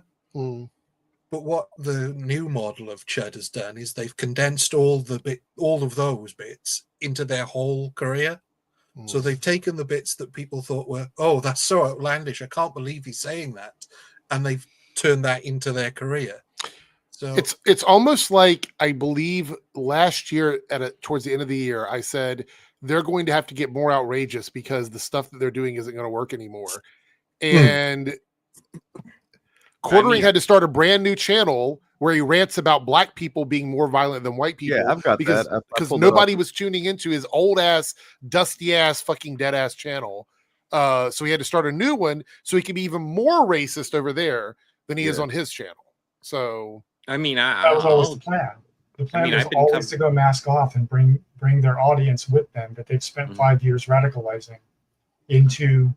It's like reaching the next level of Scientology. Like it's always been, from the very beginning, a Christian nationalist front in fandom spaces. It has never been anything. Some else. of them, yeah. Yeah, And definitely. Whether they individually are believers or not, they are Right. functionally That's the function that they've tools served. of that. Absolutely. And now they're just taking the masks off, which was always the plan. I do want to share this video quickly about the Tylenol stuff. So this guy is Eric Erickson. He's got my name twice, and I'm not happy about that. But he's a Christian broadcaster. He's a conservative guy, very MAGA.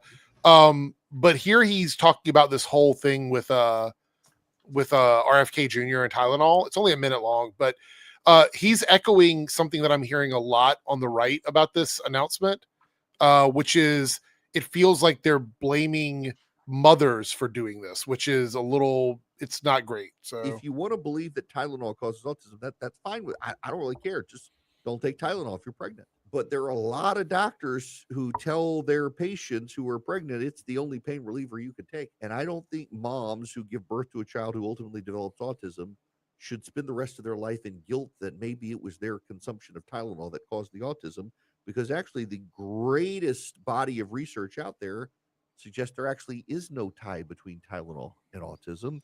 In fact, again, the magnitude of the association between acetaminophen and neurodevelopmental disorders was generally comparable to or lower than estimates for aspirin, non-aspirin NSAIDs, opioids, and anti-migraine medications.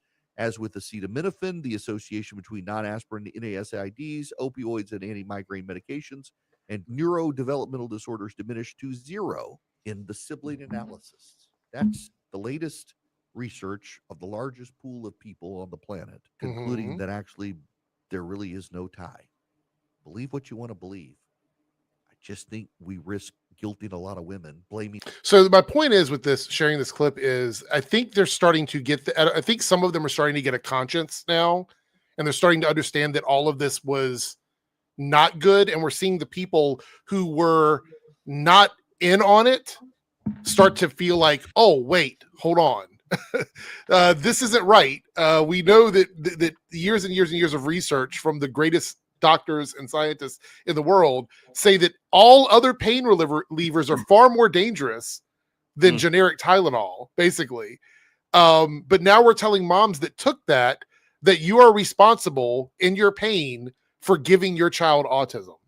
And we shouldn't be doing that. And going with science. I haven't heard a Christian person quote science like that in a long time. I feel like this might be, we're weird. Getting into like the step too far for a lot of this stuff because it doesn't add up. It doesn't make any sense. Also, Dr. Oz is has a stake in the whatever the medication is. I can't remember the name of it. Luverin or something.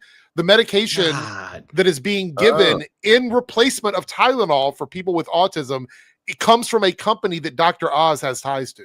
Interesting. God, Dr. Oz is such a piece of shit. I remember my mom was actually a fan of him when he first came into the limelight. He wrote a book that was pretty popular for a lot of progressive people, and he was for socialized healthcare and shit like that.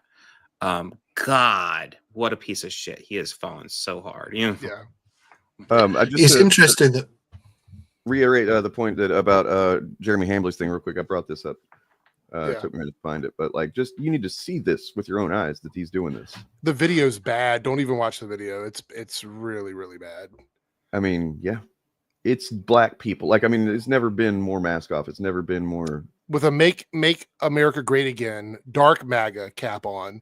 Yeah, I'll get banned for this video. No, you probably won't. That's why it's posted, right? Yeah, right. That's the problem. So is he just doing the whole thing where he finds like security cam footage of black people getting in fights and then It's a lot of him. It's just him sort of talking about it to camera mostly. But the comments are like, it's not guns, it's black people. Like all the people in the comments are literally just, it's full on racist. He has not been doing this for a while. This is actually a ratcheting up from any kind of veil of you know, trying to pretend it's something else. Like he's never put it's black people in the thumbnail before, and then just a bunch of random black people.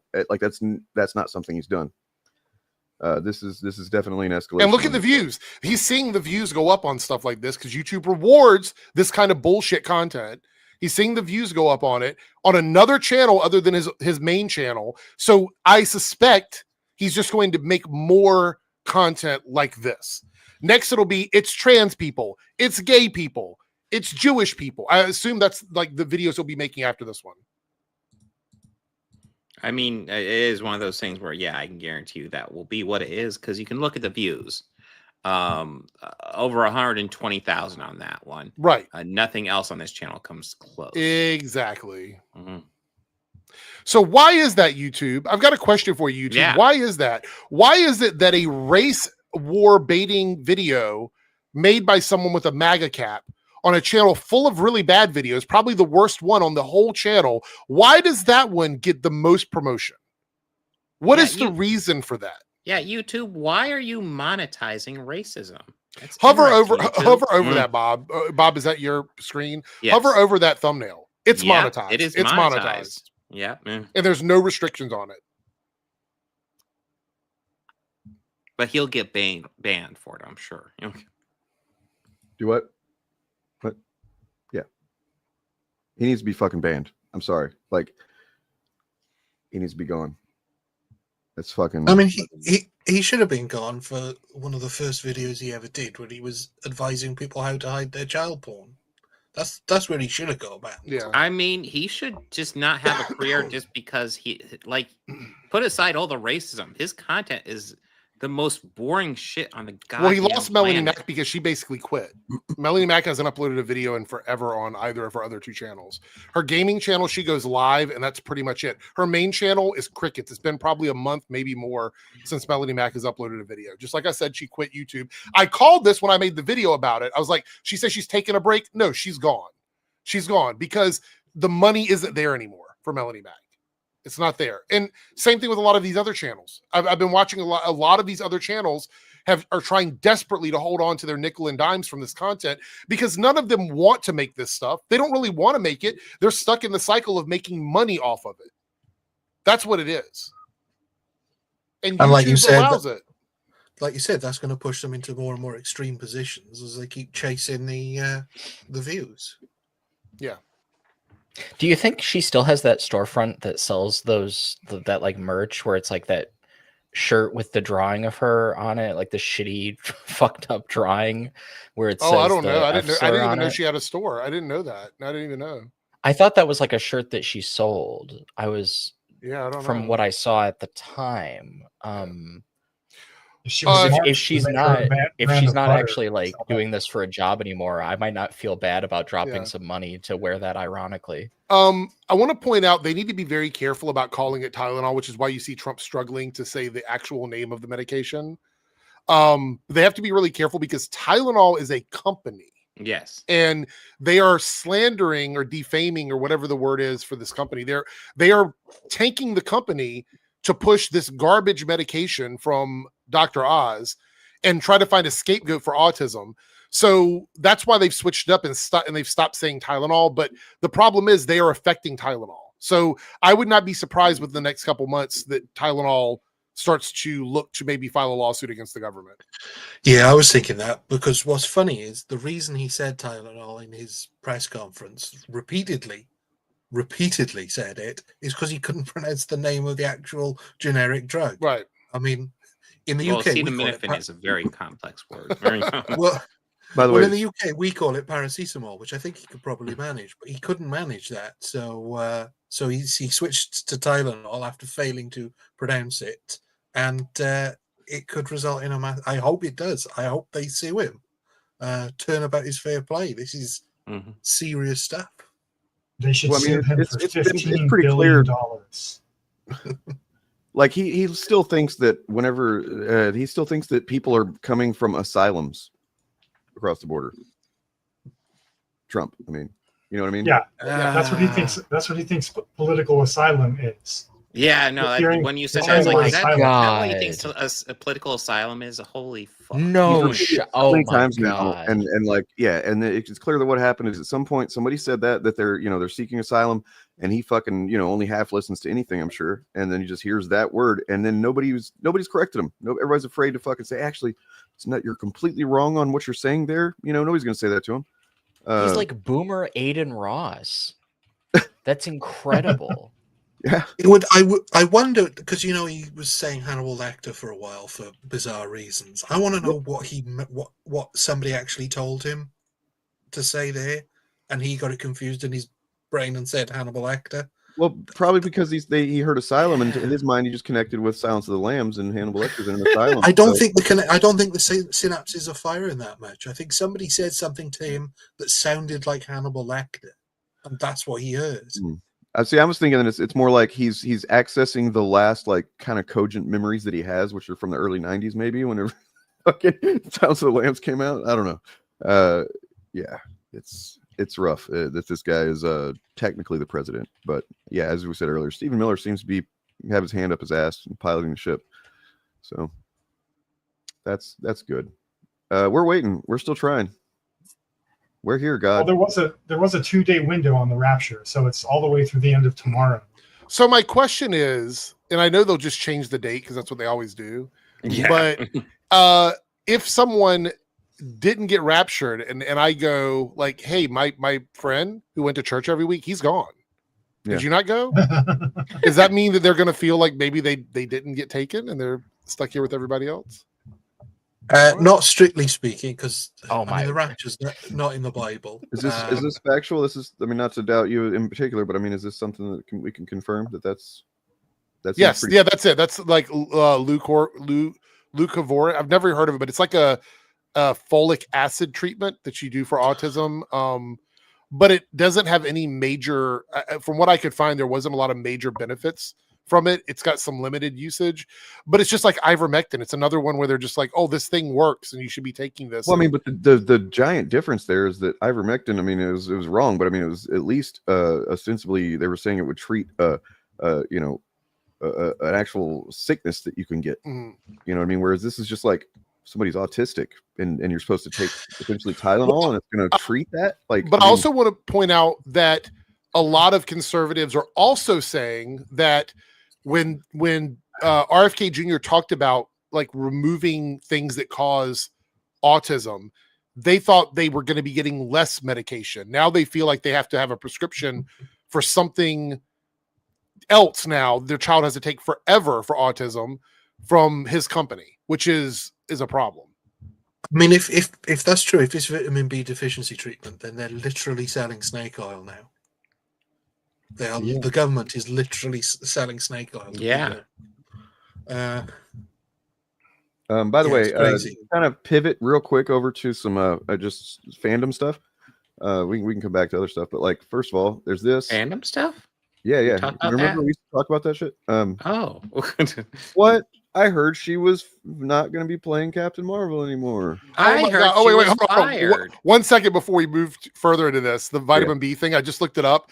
Vitamin B treatment does not help with autism. In fact, it sometimes worsens certain neurological developmental issues. And there's like a whole list of stuff it causes a problem with. Anyway, we can move on. I just wanted to point that out. I just looked that up. That's pretty good. Epstein-Ofen. Oh yeah, 100%. Release some files, bitch. Yeah, so there's this of course from Cosmic Circus, I don't know if they basically just repost stuff they find, I mean, I do think it's hilarious that they pretty much posted the 2 photos of Brie Larson that the Chuds love to share around. that she looks really hot in. Well, we've already seen they released or didn't release, but there was an on-set photo that came out yesterday that showed like all of the characters in Doomsday, and she was not one of them. So I don't know if that. Well, what is this though? Because this was also shared along with that. I mean, I know this is from on the right. That's from her movie, but like that to be her with the Doomsday jacket, unless that's fake image? Well, yeah, I mean, we don't know for sure, but she's not officially listed in the lineup of characters. She could make like a cameo or something, but they said major role in that post you shared. I know she doesn't have a major role, so. And then also I have a bit of a so some of the script leaked. Okay. We got a bit of script, because somebody just snapped a picture of the script for Doomsday, and we got it right here. So Dr. Doom says, "I am." Dr. Doom slowly takes off his mask, revealing a familiar face, Tony Stark. Doom. Spider-Man says, Mr. Stark, is that you? Smart Hulk says, so the good guy is now the bad guy. Shang-Chi says, I need to post this on Reddit. Aquafina says, what is you talking about? Deadpool and She-Hulk both say, now that's what I call a cash grab.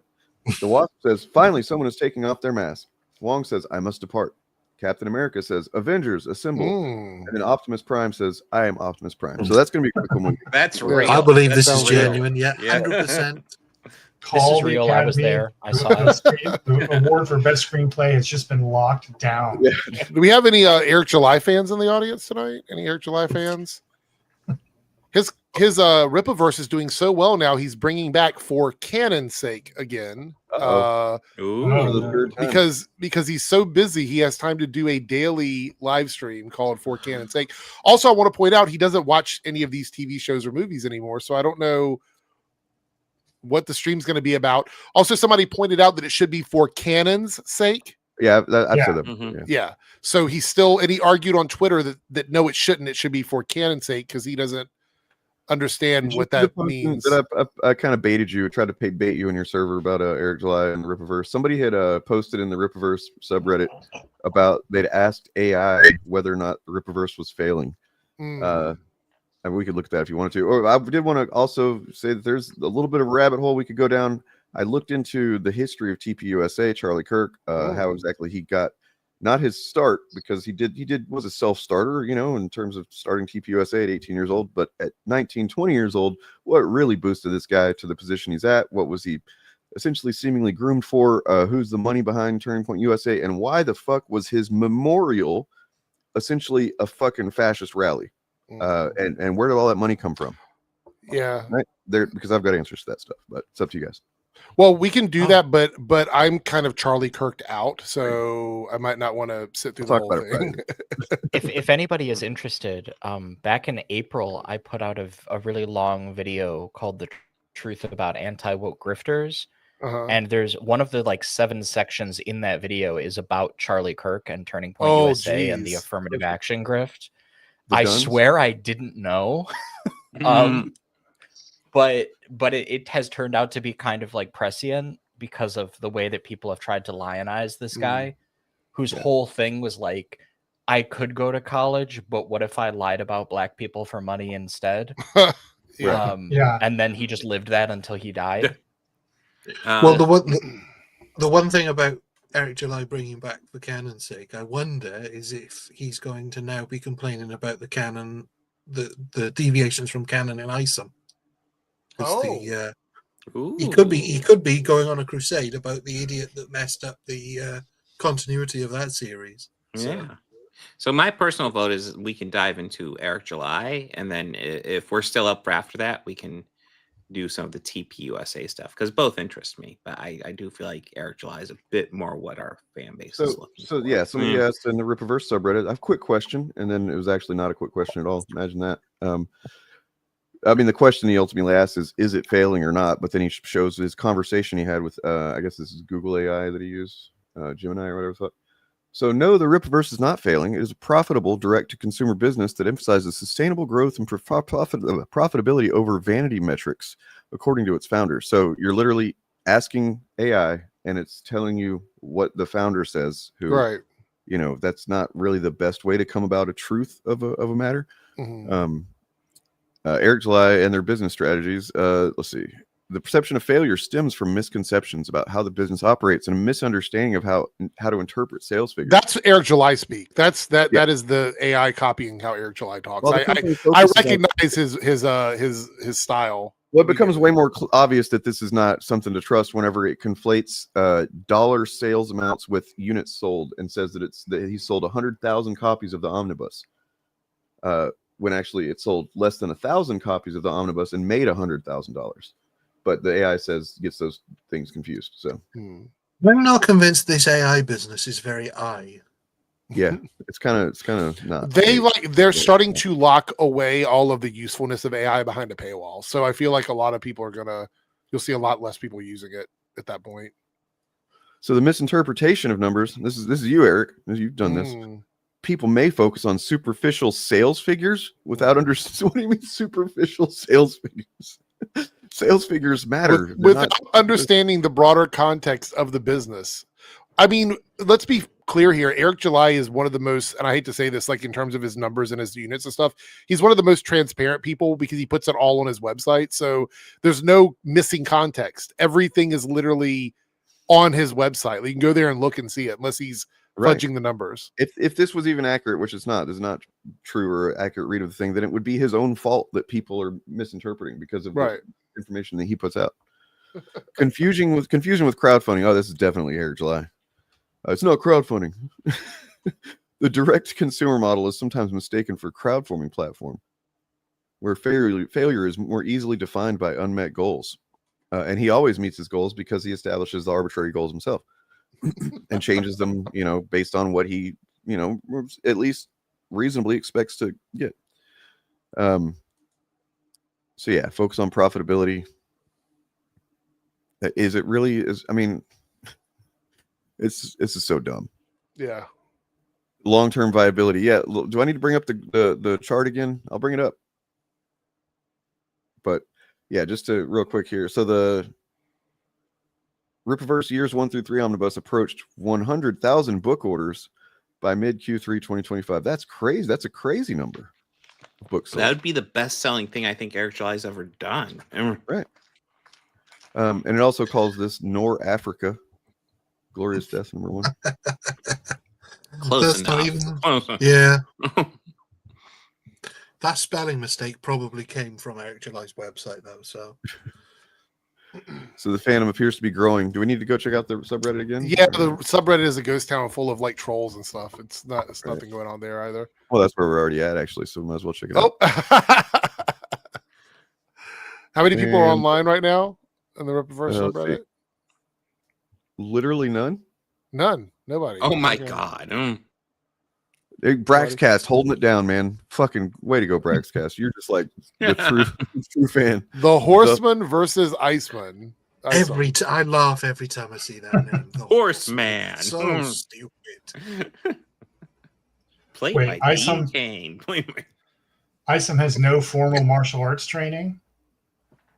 Well, he doesn't need it. He's Jesus power. And his weakness is lack of gadget proficiency. Then he's going to lose That that seems fight. like Sorry. a weakness if he's using gadgets. Wait a minute. Did Rippaverse actually put this out officially? In the corner it says 2025 Rippaverse. It's got like a little copyrighted registered thing they there. probably did, yeah. So like, yeah, this is so crazy. Can we look down at the bottom left? Weaknesses, no accept abilities. Accepts is a worse name for a fucking. So yeah. You might not be aware that they're called their mutants are called accepts. Yeah. What? For exceptionals, I assume. Not accept. No, Yeah, they're mutants or they're metahumans are called accepts. Just accepts. Because they're exceptional, I think is. Oh, that's. I mean, that's it makes that's sense so once you hear the explanation. The explanation is just that it makes sense when you understand that Eric July is not a real comic book guy and doesn't understand the concepts that he, maybe superficially read when he was collecting them for money back in the 90s. Yeah. Dane, you're not supposed to say that out loud. I would describe Eric July as a talent vacuum because not only does he suck, but everyone that comes into his orbit gets worse. It's like he sucks the talent out of other people and sends it somewhere. I mean, I used to enjoy Chuck Dixon back in the day, but fuck, Alpha. Oh, that stream that Dane and I did went down the rabbit hole on that Reddit post. Yeah, that was fun. That's on the Show Clips channel if anybody wants to check that out. Where we looked, there's a pretty great Reddit post that went over the history of him being so against not only like anything that remotely. Well, basically, so he didn't want his younger teenage characters he was writing, like who was it? Dick Grayson or Who was he? I think writing it was with? God, what was his name? Tim Chuck, Drake. Chuck, you mean Tim Chuck Drake. Dixon? No, yeah. Who was he right? But like basically he went out of his way to like have the characters rejecting the advances of these harlot girls that were trying to take him on dates and stuff like that. And it essentially he went so far with it makes the character look gay in several cases. And then and later on somebody made Tim Drake bi. Yep. And it kind of makes a lot of it's sense. like it made sense. I mean, run. Yeah. No, maybe they're ace. You know, could be that. Yeah. Look at the engagement, man. This is crazy. This fandom is really popping off here. I think it's interesting how they all appear to have the same fucking icon. Does Braxcast even get any views? Do people watch his live streams? I don't think so. No. Braxcast. 42 views 2 weeks ago. Zero comments. 4 likes. Woo. You know, you would think that being that this person is so dedicated to the Rippaverse that Eric would give him a shout out or something and let people know that we said before, I think he can't, because for one thing, that would be taking any kind of interest away from people who might just spend money on the book, in Eric's mind, I'm saying. And then also it would highlight the fact that this is the only guy that does this. It would poke a big hole in the illusion that there's a fandom that's fucking excited about this stuff, because, you know, it's like, well, why don't you have other people on? Well, he's the only guy that does this, you know. So, but he's out there challenging a bit too. So I've got to imagine there are as many podcasts or streams about DC and Marvel as there are about the Rippaverse. Oh, also, you know what the name of his channel? Velvet Room Publishing. This is the reason, I bet, more than anything, because Eric July thinks that would be a competition. He would be helping competition. Oh, because it says publishing. Okay. Mm-hmm. So This- yeah, I and feel like- go ahead. Sorry, Jared. I just want to say, like, if you're like a creative and you're making something, even if it's like there's like one guy out there who really enjoys it, you know, as long as you're still dedicated to making that, if that guy's like talking about the stuff that you make and like gassing you up, you should be supportive, you know. I just feel like that's really sad to like, and I think anybody just that's making squander that kind of fandom. Anybody that's making art for, you know, like legit reasons would do that, but he's not. So he doesn't. I wanted to point out, I just got somebody sent me this. About 1,200 immigrants held in Alligator Alcatraz are now out and missing. They cannot find They're them. gone. They can't find them. The Gators got him. So this, you know, this kind of there's stuff that's like that's popped up here and there in the news that hasn't gotten a lot of attention, that is been on my radar, that's making me very concerned, because it starts to look like much more like the beginnings of, you know, historical examples of things that have happened that aren't good. Yeah. Yeah. And the scientist behind Trump's Tylenol claims was paid to give evidence against the drug maker. Apparently, the Harvard academic Andrea Baccarelli gave an unreliable testimony on the links between autism and paracetamol, as Ryan was saying there, and produced research that raises serious concerns about bias, and was paid to do this. They were paid directly for this testimony. So, yeah, I don't know if anybody has seen, but Sean has put up a new video. It's 4 hours, but it basically Holy debunks. It debunks everything in basically an anti-science book, it's definitely worth watching, because it's crazy how interconnected everything in that thing is. Why they hate cancel culture. Oh yeah, the Epstein connection part was crazy. Yeah. When at the beginning, when he shows the blackout photo where he's like, "You won't guess who this one gentleman is," and I'm like, "Oh no."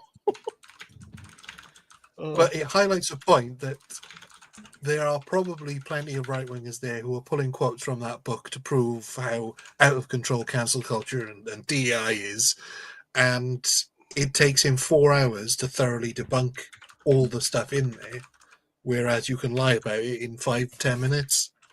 Oh wait, are you talking about the anthology book of like washed up science people like Lawrence Krauss and Eric Bogosian, and not Eric. Yeah, Krauss is the Peter Bogosian, author of the book. Yeah.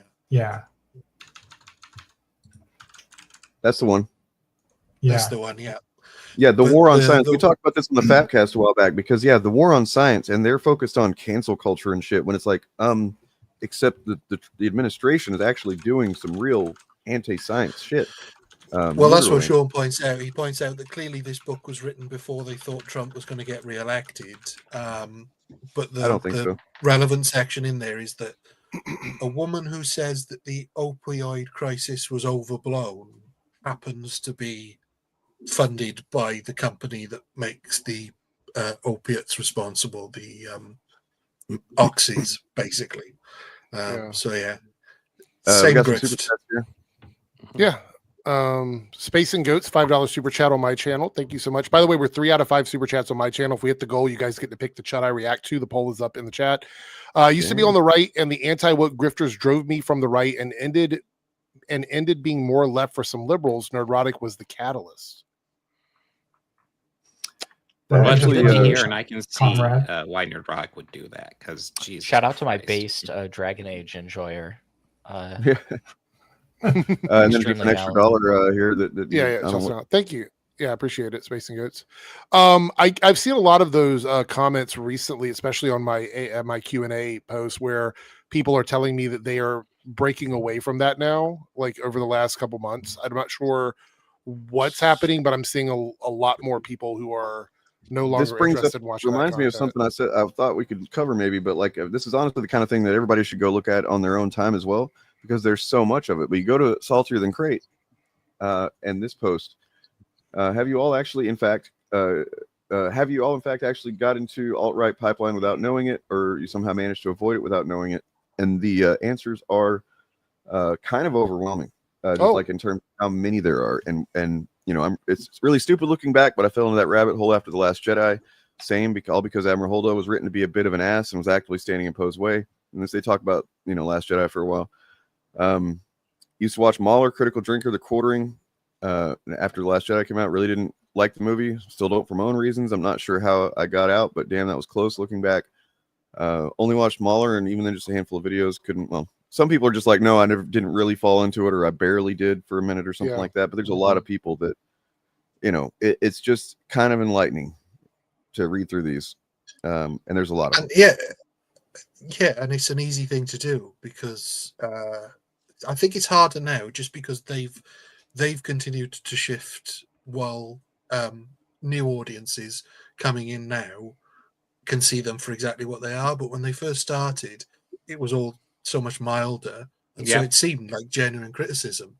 But the more and more you see that criticism repeat, if you're in it, the more you see the same criticisms, and the more times they hit those same notes, some of those things are going to be about things that you enjoy, aren't they? So if they're criticizing a film that you really liked because it's too woke, and you're like, no, it wasn't, that starts to Look, pull I you would out. just challenge anybody that's watching right now that thinks that we're a bunch of woke, you know, lefty, you know, radical commies, whatever the fuck you think. If you are confident in your views, I challenge you to go read through this thread and just see what you think about these replies. If you don't, I would just say that I would think that you maybe don't feel like your views can hold up to reading some of this, because it is pretty fucking powerful to see how many people are just like, looking back, and this is the main sentiment I've gotten from people on my channel over almost 6 years, is like people saying, I can't believe I fell for that. I feel so fucking embarrassed. And I always tell people, don't be embarrassed that it happened. Be proud of yourself that you fucking figured it out, because there's a lot of people that don't and won't.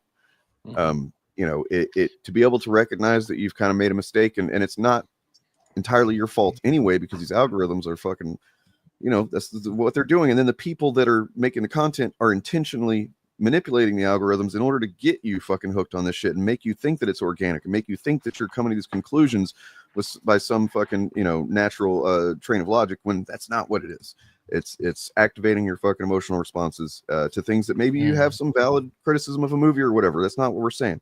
But yeah, I want to point out that the GIF at the top of this thread says it's like a clip from a Mario game, and him dodging a bunch of stuff, and it says 9-year-old me somehow managing to avoid the alt-right pipeline or something like that. And that drives home a very important point that a lot of people who fall down this rabbit hole do so when they're still kids. And that reinforces why you shouldn't feel guilty about this, because you didn't. It also reinforces why their content should be fucking age gated, and it's not. Yes. Because I've been saying this for a while. You know, I've been saying this for a while, that content is not appropriate for all ages. I've said that for a while. I mean, we've seen no clearer example of them absolutely having no idea what they're talking about than this week with that heel versus babyface tweet, where he exposed the fact that despite doing this for years, has no idea about the first thing about media literacy or storytelling or dialogue. And then what's his response when he gets called out? Like Eric he called it in his video about the thing. By the way, good job on that, Eric. You're always fucking calling this shit. You know, his response whenever people started calling him out was basically just like, you're stupid and gay for calling me out on, it's like, there's no sincerity involved in that engagement at all. It's all just fucking, so childish. I mean, that's the sort of thing I expect from him, because he is a big fat baby. But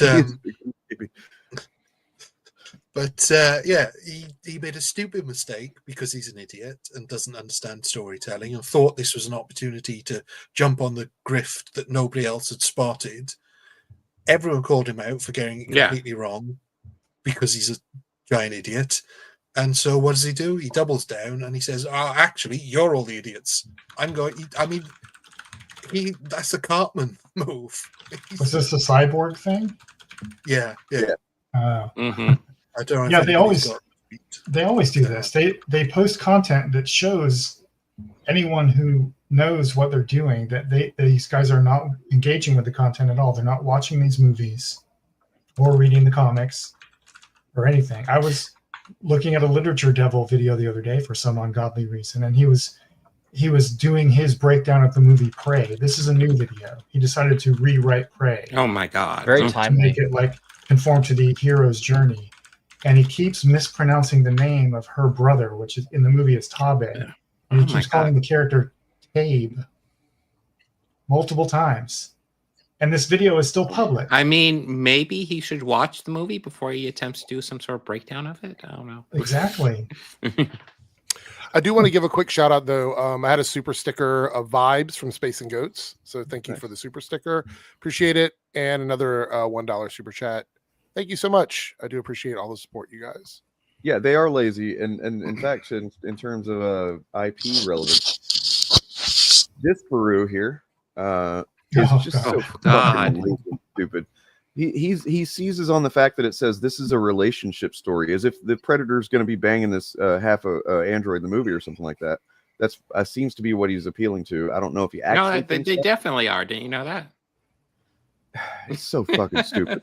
This is a relationship story, and he's like, "Oh, relationship with some random witch." Like, apparently, this Peru has only had relationships with people that he has banged, which is why he doesn't have relationships with anybody. I'm pretty certain that because he can't get anybody to get close to him because of his trash mouth. Well, look, the Predator franchise just needs to put out a film that embodies masculine Christian virtue, and everything will be fine. Well, I think the problem here is just a language miscommunication, because clearly his parents' relationship is with relations of each other. So I think that's where he doesn't understand that there's that dual meaning of relationship. Bob, old ways Bob. What was the name that you gave him a while back? It's like Tommy Trashwater or something like that. I think that was it. Yeah, it's fucking funny. Just looks like a Tommy Trashwater, that guy. It's so interesting how much this is like a case study, just this post itself. Yeah. For like the lack of media literacy that someone, I think it was you, Dane, like used that term a moment ago. One of you guys said that, and that just like stuck in my brain as I read this, and I was just thinking to myself just now, this is like, it reminds me of like that like old EFET beef about themes. It just reminds me of that, because if you understood like the idea of a relationship story in terms of like thematic ideas and In the thematic history of the representation. IP, there has not been a movie where there's been like a relationship developed between a predator and another character, right? Yeah. That's what he's referring to.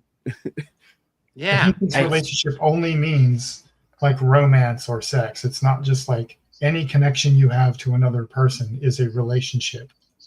Well, Yeah, I think this kind kind of was takes... a little bit of that at the end of Alien versus Predator. This kind of happened very briefly. Well, but I'm not counting those. I was thinking maybe you could make the argument for slightly at the end of not Alien, Predator 2, where the Predators decloak and then they give him the ancient gun. That's the closest you can think of. I could think of That's more of a casual Thank you, affair. Big Fieldy. Appreciate Ships it. passing in the night kind of thing.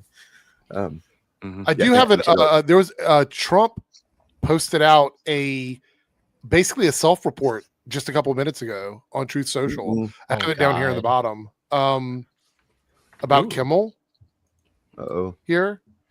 So anybody who said that, I guess it was just a little bit longer than a few minutes ago, but I guess anybody that said that he had nothing to do with this or this doesn't connect to Trump at all, he goes, I can't believe the ABC fake news gave Jimmy Kimmel his job back, which, by the way, Jimmy Kimmel has nothing to do with ABC News. What? It says there the White House was told by ABC the show was canceled, not indefinitely, canceled.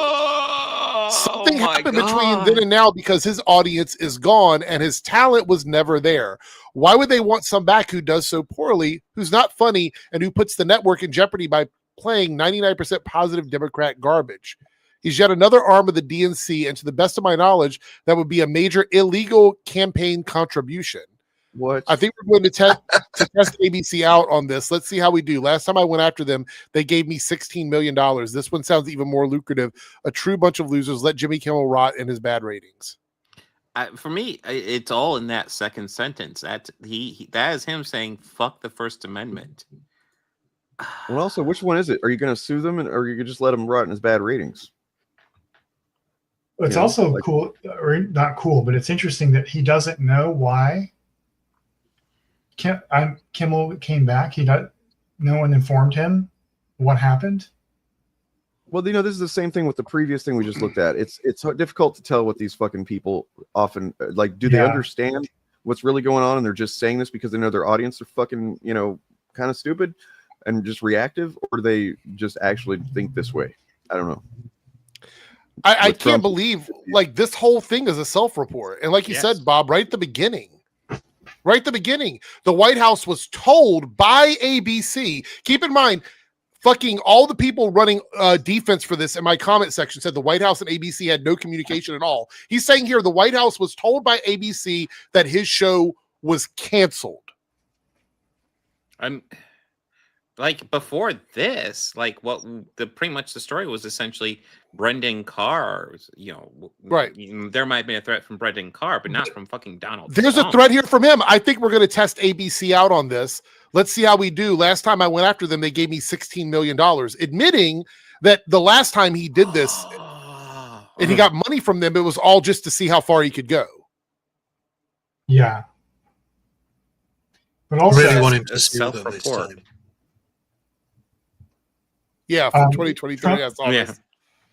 Trump seems to be unaware in this truth tweet, whatever it is, that Disney apparently lost $4 billion of stock valuation and had hundreds of stars refuse to work with them, and almost every talent agency in Los Angeles told them to go fuck themselves. Right. Yeah. And all this other stuff. And that is why they reversed course on this. So, but he's also admitting that he is going to, at least in some capacity, attempt to get money out of them over this. Yeah. Yeah. I really hope he does. I really hope he tries to sue them, because there's absolutely no grounds for it now. Well, I'm getting kind of frustrated because, he threatens to sue them, and then they just fucking roll over. I'm getting at the same time, in the same time, he's appealing to campaign finance laws, right? Like, and while he's talking about using his position as president to sue for money, it's ridiculous. He doesn't have to sue them. He can just have the FCC suspend their license. Yeah. Well, I want to point out too that and this shouldn't be understated. I think it's difficult to even grasp how much of a fucking own on all these chuds that we typically talk about this Disney giving Kimmel his show back is, because it shows that they literally have no power. They literally, even if they get their fucking guy into office, he's the president, and he fucking puts, you know, pressure on the FCC, and they, you know, he does what he did. Even in that case, so many people are against what they want out of media that they gave Jimmy Kimmel's job back. And it's they have no fucking power, these shuts. They can't, you know, force anybody to do anything. And they think we are more powerful than them. Yeah, we are stronger than them. We outnumber them. We're more powerful than they are. And it indicates that like all of these corporations think that America is way more MAGA than it actually is. Because Trump barely won the election, and they're all acting like it's a mandate in the landslide. Because that kind of his points regime is not. Just to kind of tease what I'm going to be talking about on Friday, real quick, because the idea that they're all this stuff they're doing is popular is just false. The stuff that they're doing is massively unpopular. Like in terms of you know, pretty much anything they've been doing lately. Most people want to see what's going on with the Epstein information files, whatever you want to call it, list. And like, okay, so for example, Jimmy Kimmel can get to what, several million views on a show any given night of the week. Whereas like Charlie Kirk, the Sinclair, by the way, Sinclair was going to air a special for Charlie Kirk the other night, and they decided quietly to not do that, and they just put it up on YouTube. And when I looked at it yesterday, after, you know, being up for a couple of days, it had about 60,000 views. I know, you know it wasn't I mean? doing particularly well. I was probably gonna look over it on my stream, but This whole fucking thing is AstroTurf beyond belief. The whole idea, like nobody knew who fucking Charlie Kirk, or the people that anybody that you see out that actually legitimately is snowed by this fucking propaganda about him being a moderate or whatever.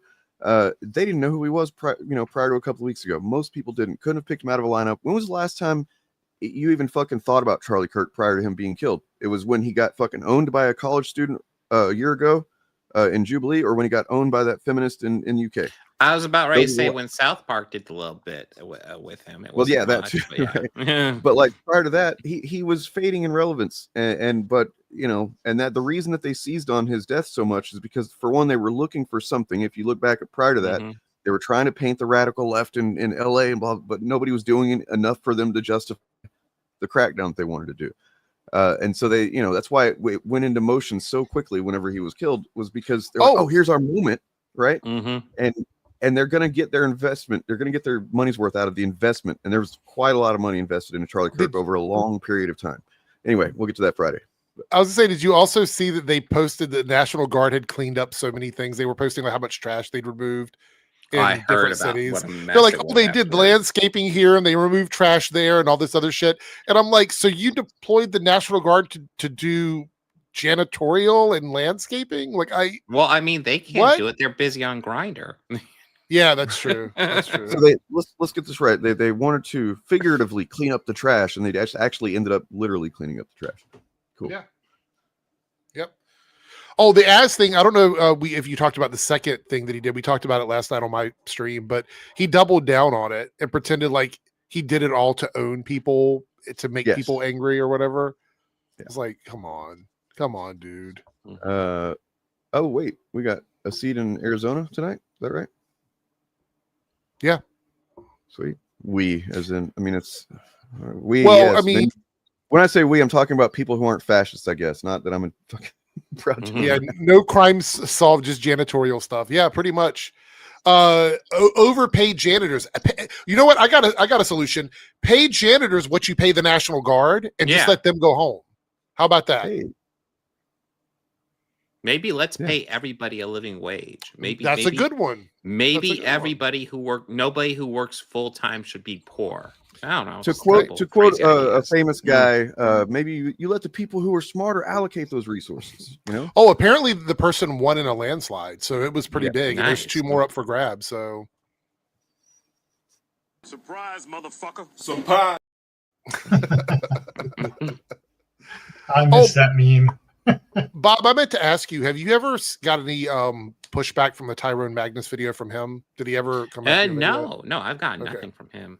I was semi-expecting it because I've heard the stories, and I was like, fuck it. I was some people want me to react to him, but I'm like, I wanted to see, like, you were my guinea pig. I haven't gotten gotten anything, no. Yeah.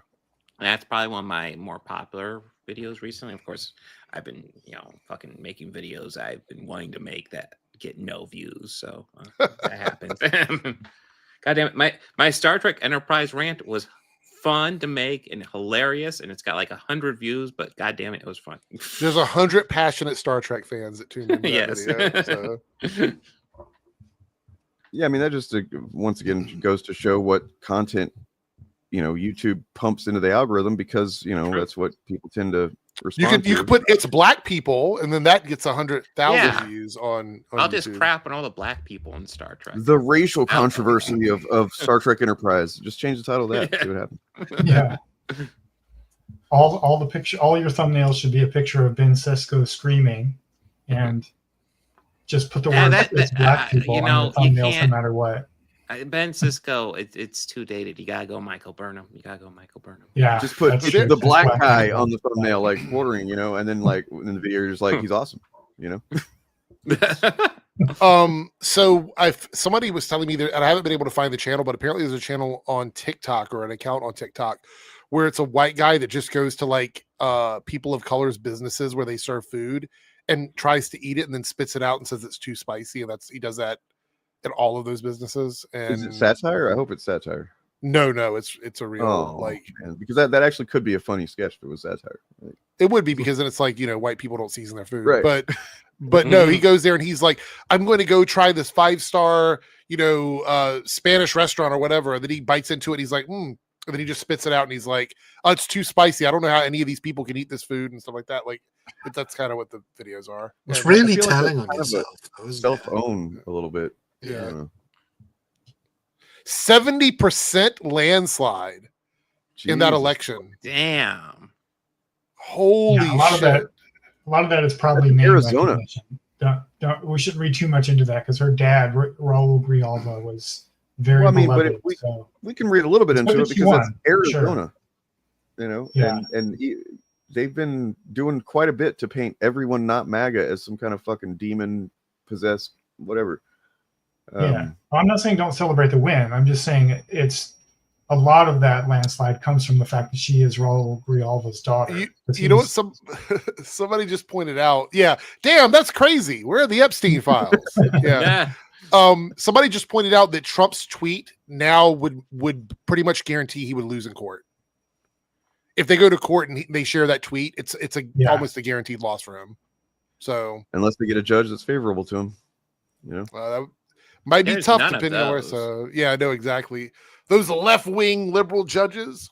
Oh, something I wanted to touch on real quick too about. I know it's about Charlie Kirk, technically, but I mean the grift is fucking incredible, man. The enormity of this post-death grift is, once again, it's inorganic, and then also it is organic in the sense that so many people on the right and otherwise, I assume, just see an opportunity to make money, because of algorithms. And for instance, somebody who has not been doing so well in his career saw an opportunity here. The dark reason Hollywood ignored Charlie Kirk, and you got what's his name? Zachary Levi. Shazam. Yeah. And what they're talking about is the Emmys not mentioning him. Oh yeah, I've heard about that, and it's like he's not a TV or movie star. Why would any of them mention him? He was a fucking grifter. I'm sorry. He was I don't know. Because we all must honor him. We must honor him. We must honor. His name was Charlie Kirk. Tom McDonald. Yeah, exactly. I mean, he's like, okay. Also, have y'all seen that Forgiato Blow video? No. You know who that is? No. It's the white dude that's trying to like culture vulture black people. Yeah, but he's kind of gone a little bit further now, because him and this country dude put out a song called "Hang 'Em High at Sundown." Oh, I didn't see that part. Oh, I heard about it. Oh, that atrocious. Sounds bad. It's as like, I mean, it couldn't be like, I can't even fucking express how bad it is. It's upsetting that this is even fucking, it's allowed on YouTube. You know what I mean? It's clear what they're talking about. It's clear what they're saying. And the kind of shit cherry on top of the whole shit sundae is that, you know, they're white guys using music that was, you know, created by black people to talk about, you know, hanging black people. Fellatio blows. I mean, I don't know why you would choose Forgiato Blow as your fucking rap name anyway, but it's yeah. Joe Lonsdale is a co-founder of Palantir. I didn't realize that channel that Zachary Levi was on. Interesting. Yep, literally explains, just gives you step by step on doing a lynching. Oh, he said that's true. disturbing. He said that with the hard R in the song as well. Just says it. But it's just jokes, guys. They're just joking. It's sad. It's Yeah, at least they didn't say anything as offensive as what Jimmy Kimmel said. Yeah. Thank God. Because apparently there is a line to free speech, and it's anything that possibly argues with their agenda.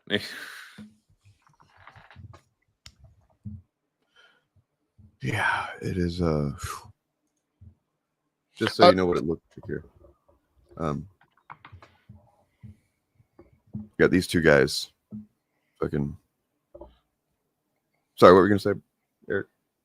No, I was gonna say that I was trying to find, because I saw the clip come up or whatever. I didn't click on it because this guy's a clown. But I actually saw that the video was released, I guess, in response to Charlie Kirk, or was it before Charlie Kirk? So they filmed something. I saw there was something kind of behind the scenes look at them filming something at a Charlie Kirk memorial or kind of event or something kind of thing. That was like, that seemed fucking weird too. Sorry. Incoming defense, except the lyrics are literally grab a short piece of rope, hang it over a tree at sundown. You know? Like it's not that.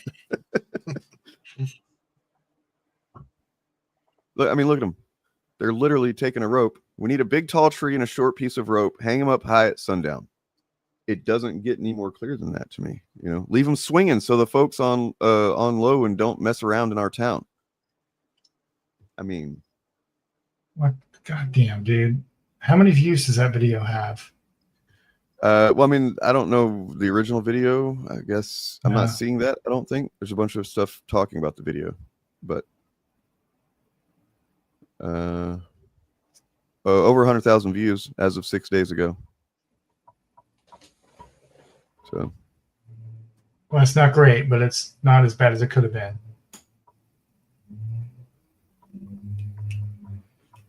oh wait, so here is the song that I guess, the song called "I Am Charlie" by Forgiato Blow, and it is just straight up showing pictures of it. You know what? Before we get out of here, I did want to look at something real quick, if you guys are cool with it. So, was Charlie Kirk racist or not? This video makes a compelling, very quick, compelling case against him being racist. So.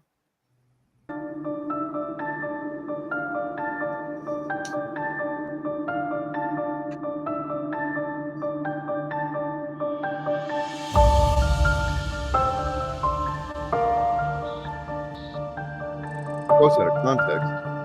Well, let's not show those quotes in context. Let's just appeal to.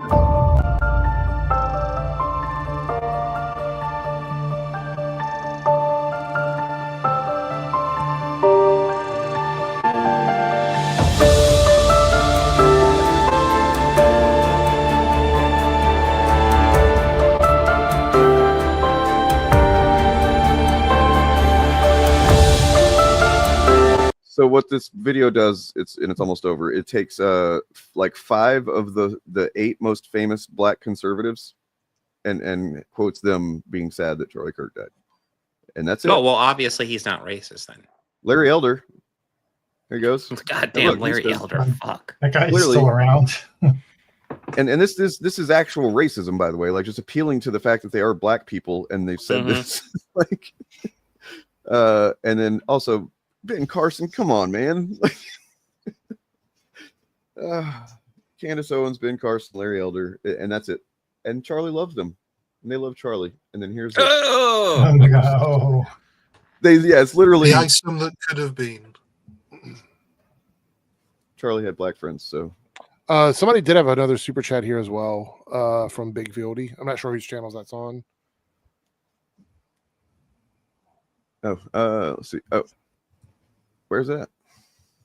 Right here. Oh, sorry. Oh, Big Fieldy. I Okay. just found it. Zach Levi started as Shazam and is now Black Adam.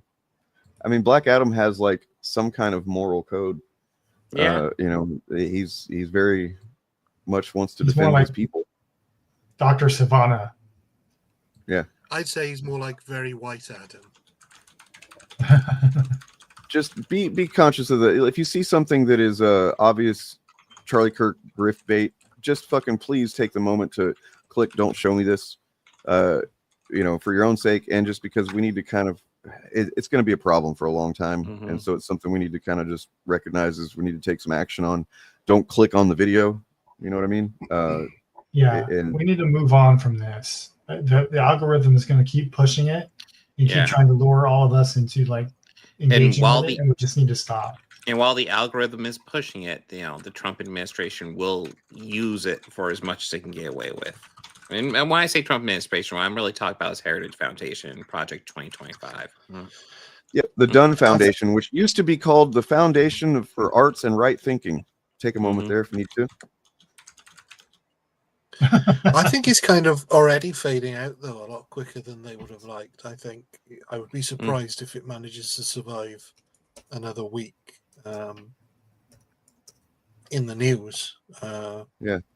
Hopefully nothing more horrific will displace it, but I just don't think it's got the legs. Well, I said last week, right. I think to somebody that the Charlie Kirk thing is going to become like Benghazi is. It's going to be something Republicans constantly talk about among themselves as if it's some great scandal, and the rest of the world will be like, "What? Who?" But it's that going to thing that's been animating investigated them. was kind of irrelevant. Okay. Yeah, it's going to keep animating them and keep making them mad all the time. But the rest of the world will have moved on and not care about it because it's a nothing burger. And my comment didn't post, but the acronym for what Dane said is FART. Yeah. And that was what the name of the foundation was for a long time until 2016. And I guess somebody finally pointed out to him, hey, it spells fart. They're like, what? Oh my God, this is embarrassing. And they changed it. But yeah, I'll be talking about the Dunns on Friday and how much they almost certainly pumped cash into probably social media, you know, boosting, you know, Charlie Kirk posts as well as because this was their golden boy. And he was also Trump's golden boy. It's become way more clear to me how close Charlie Kirk was to Trump. In the sense that he was apparently before Trump bombed Iran. Charlie Kirk was urging him not to do so, and that they apparently got into a kind of a yelling match about it. But they were still friends, which tells you how close they were. That even though he would tell him don't do that on behalf of Israel, and Trump got mad about it, they argued. They were still friends afterward. That's pretty close, Yeah. I think. Yeah, the way they went so hard for this tells me that they were either in the process of grooming him or planning to groom him as some kind of successor at some point, and that was snatched away from them, and it just broke them. Well, Erica Kirk was she was Miss Arizona 2012 in the Miss Universe pageant. Guess who owned that at the time? Oh, Trump. Yeah, and then Charlie Kirk's dad was an architect who worked many buildings apparently with Trump over the years. So there's connections going back quite a ways. Apparently, Trump is the one that introduced her to Charlie. That's the running story now. Seems to be the case. And then also, Epstein introduced him to Trump to Melania. So just where's some fucking Epstein files, you know? Where are the Democrats sponsoring the Charlie Kirk Open the Pedonomicon Files Act of 2025, right? The fact that they're not pushing bills named after Charlie Kirk right now, like the Democrats should be pushing bills named after Charlie Kirk right now. That'd be fucking amazing. Gun control. Yeah, I was about ready to laws say named the after Charlie Kirk. Charlie Kirk gun control bill. Right. because he was killed Common sense because of gun control. violence, and he wanted to open the Epstein file. So let's take up the flag and honor him. Yeah. Put his name on a bill sponsored by Democrats and force the Republicans to vote against it. She was not. She's actually older than Charlie was by a few years. So. Oh, I thought I'd point out, you guys are familiar with Milei, right? Argentina and that whole situation. Yeah. Apparently, there are rumors that the U.S. is going to secretly bail them out because their finances are catastrophic. This libertarian president has been awful for their country, apparently. The one that the U.S. was going to be great for them. Oh, I remember that. Yeah. But right now they're talking about it. There's an article from AP News where it says Trump has been stating there's going to be no bailout. He doesn't think they need a bailout, but secretly word is that they are planning on giving them some sort of financial support because their economy is failing under this libertarian administration right now. Yeah. And we're trying to do the exact same thing to our economy. Apparently they can't figure out how to build roads. I'm not sure if they Did they ask somebody that a libertarian maybe? Wait, they are libertarians. Weird. This is libertarianism, like 101 level shit. Yeah. Rookie level shit. You're not fooling nary a libertarian with this shit. Okay. The whole ass roads got them in the end. Yeah, we need to build a goddamn flat space to get over there.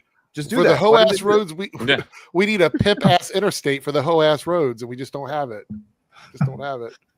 Oh my god. Yeah, and apparently the people. I don't understand it. I'm sorry, I couldn't resist it. I had to. No, I'm glad you did it because I wanted to, and I was like, I'm not going to do it. People don't like to go out sometimes. But no, the people of Argentina are rejecting this shit pretty. Oh, absolutely. And it goes to show that these things can turn. America is obviously a very different country. There's very different, set of circumstances, probably more complex in terms of how deep this shit goes in our culture and politics. But it shows that these things can turn. Maybe we can elect our next president through Discord. Yay! Which is something that just happened in another country. Well, that's more secure than mail. Yeah, it's something that really just happened in another country. No. What? Yeah, there was a coup, and all the Gen Z people who led it voted by Discord who the next president's going to be, and then the military went, okay. Oh my god! I forget which country it was, though. I want to say Burma, but I could be wrong. Or Myanmar, excuse me. But I'm sure that's not it. But yeah, all over the world, like South Korea did this. We're the only country that failed to stop this, really. That's crazy. You're right. Brazil immediately arrested Bolsonaro and all the people behind their coup attempt. What country is it where somebody's getting sentenced to like a decade or something for doing this? What country was that? That's Brazil. Bolsonaro. Brazil. That's right. Yeah. He got sentenced to 25 years, and he's in his 70s, I think. So that's a life sentence then, essentially. Yeah, and he's the former president of that country, and he tried to do a January 6th down there, and it failed, and they arrested him immediately. Oh, it was in Myanmar. Okay.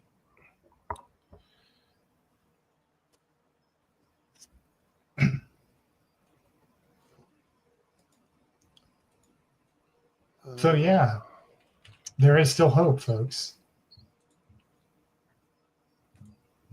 I was just I wanted to bring this up while Chariot was here in case she had heard the news or not, but I don't know if she's AFK or not. Chariot?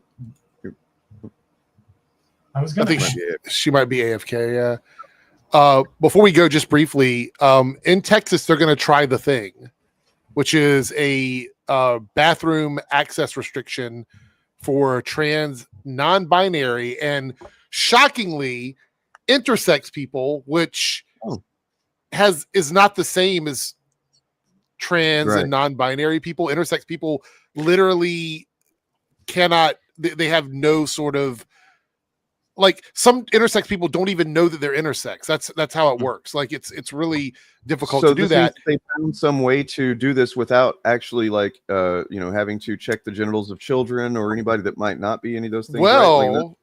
Like they don't in the actual legislation itself. It doesn't explain how they're going to enforce it. It doesn't say how, right? Which is why it's probably going to come down to something weird. But here's the crazy thing. They're not going to find the people. They're going to find the businesses because they know that if they find the people, it is going to be a profiling issue and a violation of people's rights. So they're going to find the businesses for not making sure that this doesn't happen.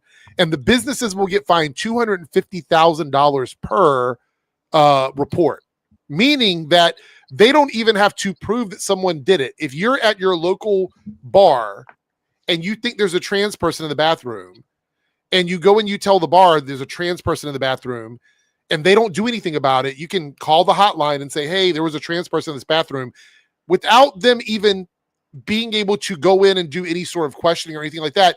They will fine the business $250,000 for that. So they don't even care that they can prove it or disprove it. So I don't know how they're going to enforce it, because if they were to try and enforce it, it would be through the businesses. Like the businesses would have to hire someone to literally stand at the bathroom to watch people go in and out of the bathroom. And then how do you determine if somebody is trans or cis or non-binary or intersex? How do you determine that? I'm going to just say this. I've said this before. There's one clear solution to this. Just eliminate gender segregated bathrooms. Yeah, it's just infuriating. Just Yeah. end it all. But also, Eric, isn't this up for abuse if somebody was to call the hotline on specifically like Republican-centric businesses? Well, that's the thing is, I was going to say that because, like, also Chevany here goes, trans and cis women are going to end up getting harassed too. Yes, everyone will get harassed. Everybody will. This is the problem with these kinds of laws or executive orders or whatever. So, yes, you're right. If you decide you don't like white nationalist brewing company, you can just go there and call and say, hey, they have trans people using their restrooms, and every time I go in there, I see a trans person. They're going to find them because they don't have any way to. And this is Texas, right? As well, yes. Yeah. Where Joe Rogan's comedy club is. Yes. Yeah.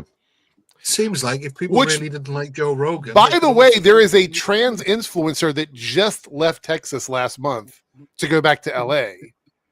Named Blair White, who probably knew through inside information that this was going to get signed into law, and that's why she left. So or she just experienced a lot of fucking bigotry because it's so just casual around, And I think the easiest concession on this is to just make all bathrooms lockable, like a door. You walk into a stall, you lock the stall, and you're in there by yourself. Just make all of them like that. One set of bathrooms with single entry doors, and that's it. That's all it is.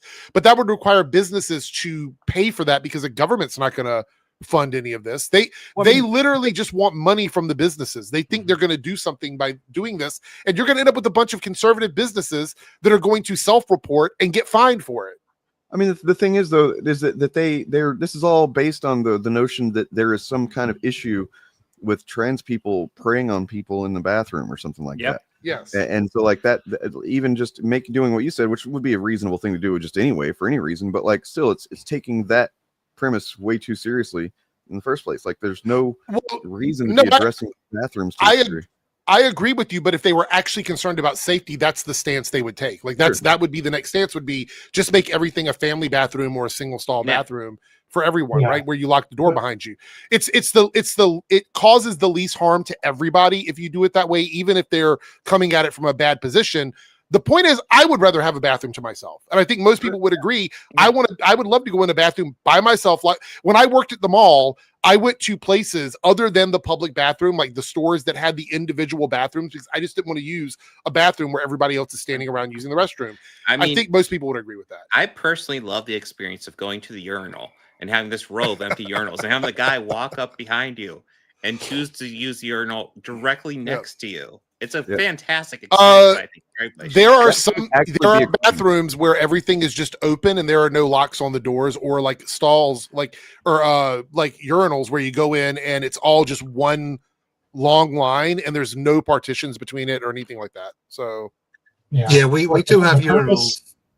The purpose of laws like this is to enable private citizens to harass people they think are trans without consequence. That's what the law is intended to do. Yeah, it's like you're right, and it's also a secondary effect would be that it would encourage people just like, you know, implicitly to just like be more masculine or more feminine presenting, you know, therefore like kind of appeal, like fitting into traditional notions of what these things are supposed to be. My belief on this is it's not because he's not going after individual people, he's going after the businesses. So my belief is this will end up in court from a business that is getting like constantly, you know, having calls done to them and getting reported on. They're going to end up in court, and this will go back to the Supreme Court, which has constantly and just recently sided with the fact that don't want to get involved with being the bathroom police. They've said this many, many times.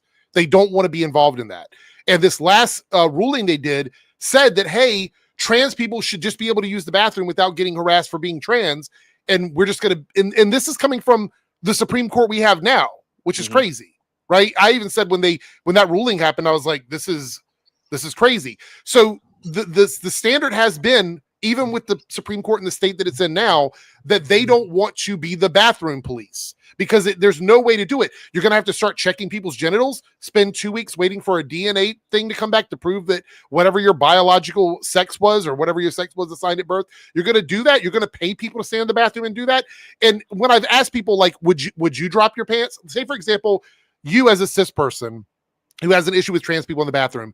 What happens if you went into the bathroom and I went to the bathroom police and I said, I don't think that person is a cisgender person. I think they're a trans person. Would you be okay with me doing that to you and then the bathroom police forcing you to drop your pants so they can see what you have? And most of them are like, that would never happen. Well, then how do you enforce it? How do you enforce it otherwise? Phenotypically, especially without our pants down, we're just going to look how we're going to look. And I hate to use this term because passing is not really something that a lot of trans people aspire to, but there are some trans people who just generally look more like the stereotypical gender that they're not on the same side of, right? So that's just the way it is. Some do and some don't. But there's a lot of cis people that also don't look like the gender that they were assigned at birth. So there's a lot of men out there like Scott Pressler, who doesn't necessarily look very macho and masculine. Is he going to get people calling on him every time he goes to piss in the bathroom? You know what I mean? Like, also, what if a trans man goes into the women's room as a trans man? Do you think that's not going to be a big problem? That's going to be a big problem for sure. So go ahead. Sorry. The way it's enforced is by private citizens who are not law enforcement can individually harass people without consequence. That's the enforcement mechanism, and that's the intended enforcement mechanism. And the fact that they're going to find the businesses is giving them a level of plausible deniability and legal protection from liability for doing that. The whole goal here is they did the same thing with abortion and the bounty hunter laws, where you call up and a private citizen can stalk someone and get $10,000 reward if you prove that they got an abortion in Texas. This is the same thing. Private citizens are the enforcement mechanism. I like this comment right here. Like, yeah, crazy about those bathrooms. How about you release the Epstein files? How about that one? Exactly. That should be our response to every single thing. Yeah. Every single It really thing. should.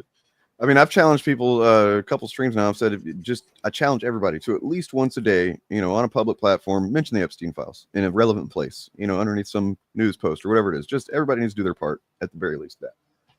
Yeah, well, I think it was mentioned earlier that there's a new statue in Washington. Is there? Oh, the Jeffrey Epstein and Trump statue that got dropped off? Yeah. Oh. They don't know where it came from. It just appeared out of nowhere. But there's a statue of Trump and Jeffrey Epstein shaking hands. Yeah. They're not just shaking hands. They're fucking shaking hands. Yeah, you need to see the picture. They're like dancing. I haven't seen the actual thing. I just read about it on oh my god. Online. Wow. Wow. Yeah, I pulled it up pretty much the same time you did. That's amazing. That is crazy and amazing. Well, it's made out of gold, so Trump. Anyways, back to the Epstein files. Yeah. Crazy about the bathrooms. What about the Epstein files? Yeah, they do look a little skinny, both of them. Man, crazy that Kimmel's back, but what about those Epstein files? What's happening with that? I mean, that's a very flattering statue of Trump, though. But what about the Epstein files? Also, he looks more human on this than he does in real life. Also, I saw this just now. I think it's pretty great. Yeah. Yep. There's a lot of like logical inconsistencies with these guys. Yeah. It's almost like they don't think things through and they're just kind of reacting based on like their feelings and their vibes and stuff. I don't know. I'm just working on a theory there. Well, here's the crazy thing, Gila Monster. The businesses, at least in my state, I don't know if it's in Texas, but any business that serves food has to offer a public restroom. That's the way it is in my state. So yeah, they have to have one. But they can also say, the business can also say you have to buy something from them in order to use their bathroom. Yeah. Yeah. What'll probably happen, I assume, is that businesses will say that is our restroom, and on this, when you go to walk in, it'll say this restaurant doesn't assume any responsibility for, you know, who uses this restroom or something like that, something along those lines. They'll try and find a legal way to get out of it. Anyway, the Epstein files. So, anyways, about them, about them files. Well, there's files that need release. I really wanted to hear Chariot's take on it, but I guess she's AFK, so it's fine. That's all right. Well, trying to think if there's anything else we needed to cover before. Other than, you know, Critical Drinker just keeps on posting or sharing tweets that are not real and based on fake shit. Oh, he just keeps doing it. It's kind of a habit of his. Oh, I think I know what you're talking about. I saw this. And he also just is comfortable just saying, you know, that now. Well, it seems like he's the only resident there based on right. Yeah. I mean, today in this land that I'm the mayor of, maybe not just believe a random tweet that's been posted on. You guys remember whenever he retweeted that literal Nazi post about the Indiana Jones movie? Oh yeah, yeah. Like literally, just like the name was like Aryan something or. Look, maybe the child's phone had evidence of it on it of when he did not beat up that 11-year-old. Yeah, that's true. True. He did not also legally release the Epstein files. Yeah, I was gonna say, would that 11-year-old incident happen before or after the Epstein file release? The 11-year-old was probably like saying, "Hey, Critical Drinker, when are you going to demand the release of the Epstein files?" Yes. And he beat him up because you can't have him, you know, doing that. If and I then were they a made cynical it. man, In my I'd head release the Epstein files. In my head canon, what happened then was that in order to get the charges dropped, the little kid demanded that Critical Drinker give him a platform on YouTube so that he could make multiple hour-long videos reviewing movies, quote unquote, reviewing movies when all he's doing is kind of nitpicking and being pedantic about everything. And all that money is going to that kid. Yeah. Yep.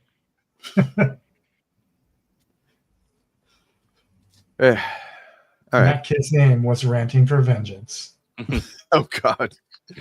I keep seeing people making videos about him, and it's like, maybe we should stop now. I don't know. Yeah. Well, I mean, I covered one of his videos, and it's just pure fucking bigotry. Like, there's not even anything to debunk. It's just bigotry. And I think he's run his course. I think unless he starts saying stuff that's going to get him thrown off YouTube, he's got nowhere else to go. Mm-hmm. So I don't know. Somebody else just made a video about lynching people, so he could probably get away with it. Yeah. Oh, whoa! Apparently the other guy, the second guy that was going to try and kill Trump. You remember that? That one kind of went under the radar. Yeah.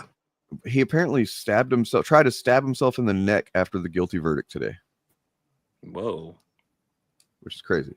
And you know what? I think I can say this. Guilty verdict was probably the right verdict in this case, you know, based on what a little bit I'd seen. So there you go.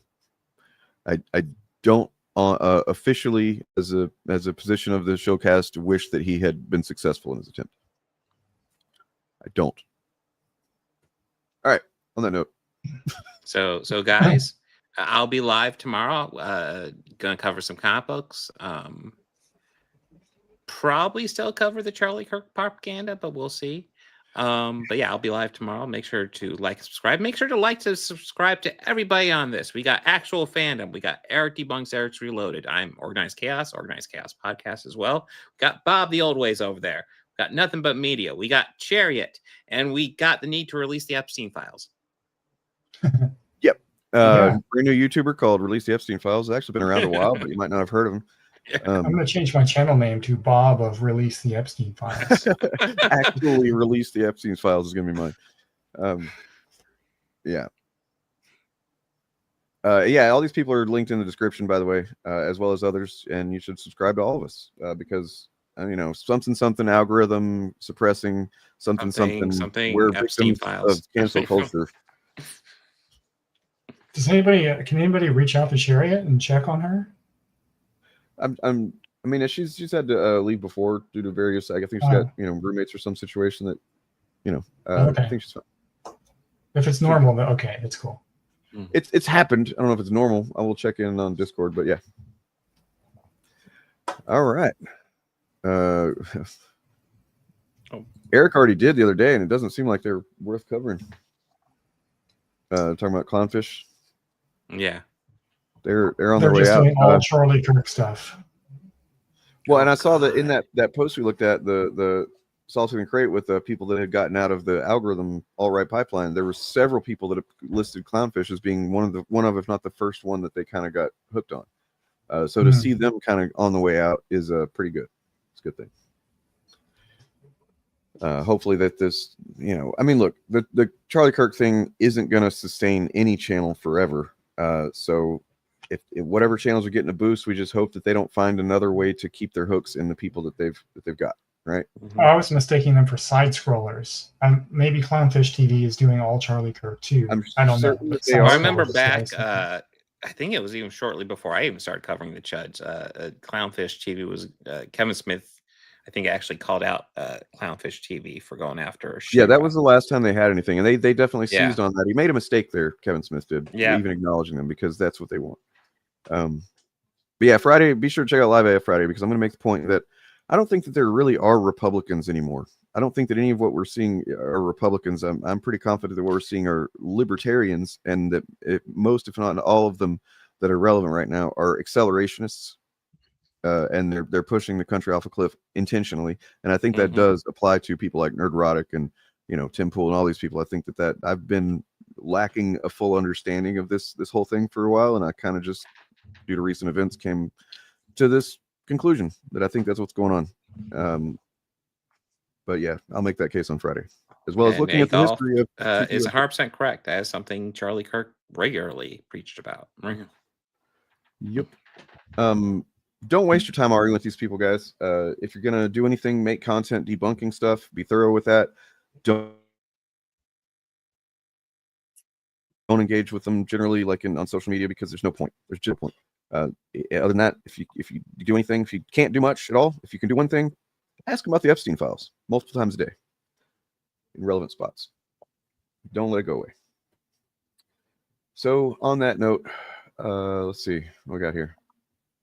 Oh wait, I'm gonna change this outro video because we were talking about a thing, so make it more relevant here. Yeah.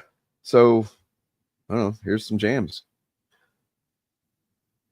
How many times you think we ain't felt all of these? How many times we say we oppose taxation? What about the roads? How many times? What about the roads?